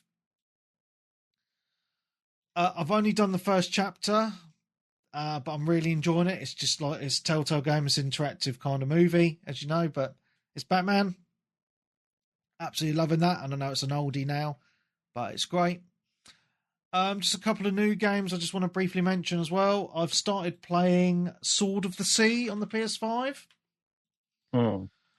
I'm quite enjoying this little game. Not really sure what it's about still. You're this statue which gets made alive and you have a sword, but your sword is like a floating skateboard or surfboard or whatever you want to call it, and you go around this desert world and you solve puzzles and it turns into water and there's flying dolphins and things. Very artsy fartsy, lots of little gold things to collect, which give you more stunt moves for your skateboard, whatever you want to call it, your skateboard sword. And then like there's these weird areas which you go to, and it's like you think you're playing this artsy fartsy game where you're traveling around turning sand into water, and then it's like beat the time by getting all these points doing tricks, and I'm like thinking to myself, am I playing Tony Hawk's now? It's like it's a really weird mishmash of game styles. It's like a skateboard game mixed with exploration and artsy fartsy stuff. It's made by the Journey people, so it's definitely high quality. It is fun. It is really, really fun. But that's all I can say about it, really. It's just explore, solve puzzles, get water from sand, and do some tricks and things on your skateboard sword. Yeah. And last game that I've played, I still haven't finished this, is Cronos. I'm really trying to finish this game before moving on to something else, because I really want to play... I've got such a backlog of new games. I've got I've got Dying Like the Beast I've not played yet, and Trails in the Sky first chapter, and Silent Hill F to play, which I've not played at all this week because I'm trying to finish Cronos. And this game, I think it's just because, as I said earlier on the podcast, it's just I've been really busy at work in the day, and then in the evening I don't want to sit on my PC anymore. So all these games I've just mentioned are all on my PC, and I'm not wanting to be sitting at my PC, so it's kind of defeating the object of having the games on there. So I've only played a little bit of Cronos. I mean, if anyone has played it, they'll know where I am. I am in a kind of, I think it's, my mind. I've got to save this woman. I think it's a hospital. She's stuck in a lift. There's a woman stuck in a lift, and I've got to get these 3 things to inject the stuff into the monster to get rid of the monster thing to get the lift to work. If you've played it, you'll know what I mean. If not, don't worry about it. Graphics, as I said before, are amazing. I'm kind of getting the story now. More has been revealed as I've been playing. I'm not going to spoil it for anyone. But still, the enemies are really bullet spongy. There's been quite a few really tough parts of the game which have been quite frustrating. Where I just probably haven't explored enough and got ammo and made ammo and all that bullshit. But, I'm enjoying it. It is a goodish game, but I would say, as I've said before already, it's just good, average good, not amazing or anything. I was going to say, if you're going to pick it up on console or something, I'd wait for a sale and pick up Hell Is Us instead, because Hell Is Us is amazing. Yeah, that's all I can say on Cronos. I've still not finished it, but it's intriguing. It's very much like Dead Space. If you're into that horror type stuff, give it a bish bash bosh. That's all I've played. Sweet. And my throat is now hurting because we've been talking for over 3 hours. Exactly. So if you guys have nothing else to say, I think we're going to end it here. Sounds good. I'm good. At least they've got an extra long one for their week off, so they should be happy. Yeah. Yes. So reminder, yes, thank you, Nick. We're not here next week. And maybe the week after. Not 100% on the week after yet, but I'll let you know in the Discord. If you're not in the Discord, join it. The link's in the show notes. Yes. So on that note, it's been awesome. Thank you very much for joining us, guys. It's been a good time. Thank you to everyone who stayed on Twitch the whole time. There's been 2 of you, which have stayed on for the whole 3 hours. You're insane. Thank you very much. So yes, so from all of us here, it's been awesome. We'll see you in a few weeks. Goodbye.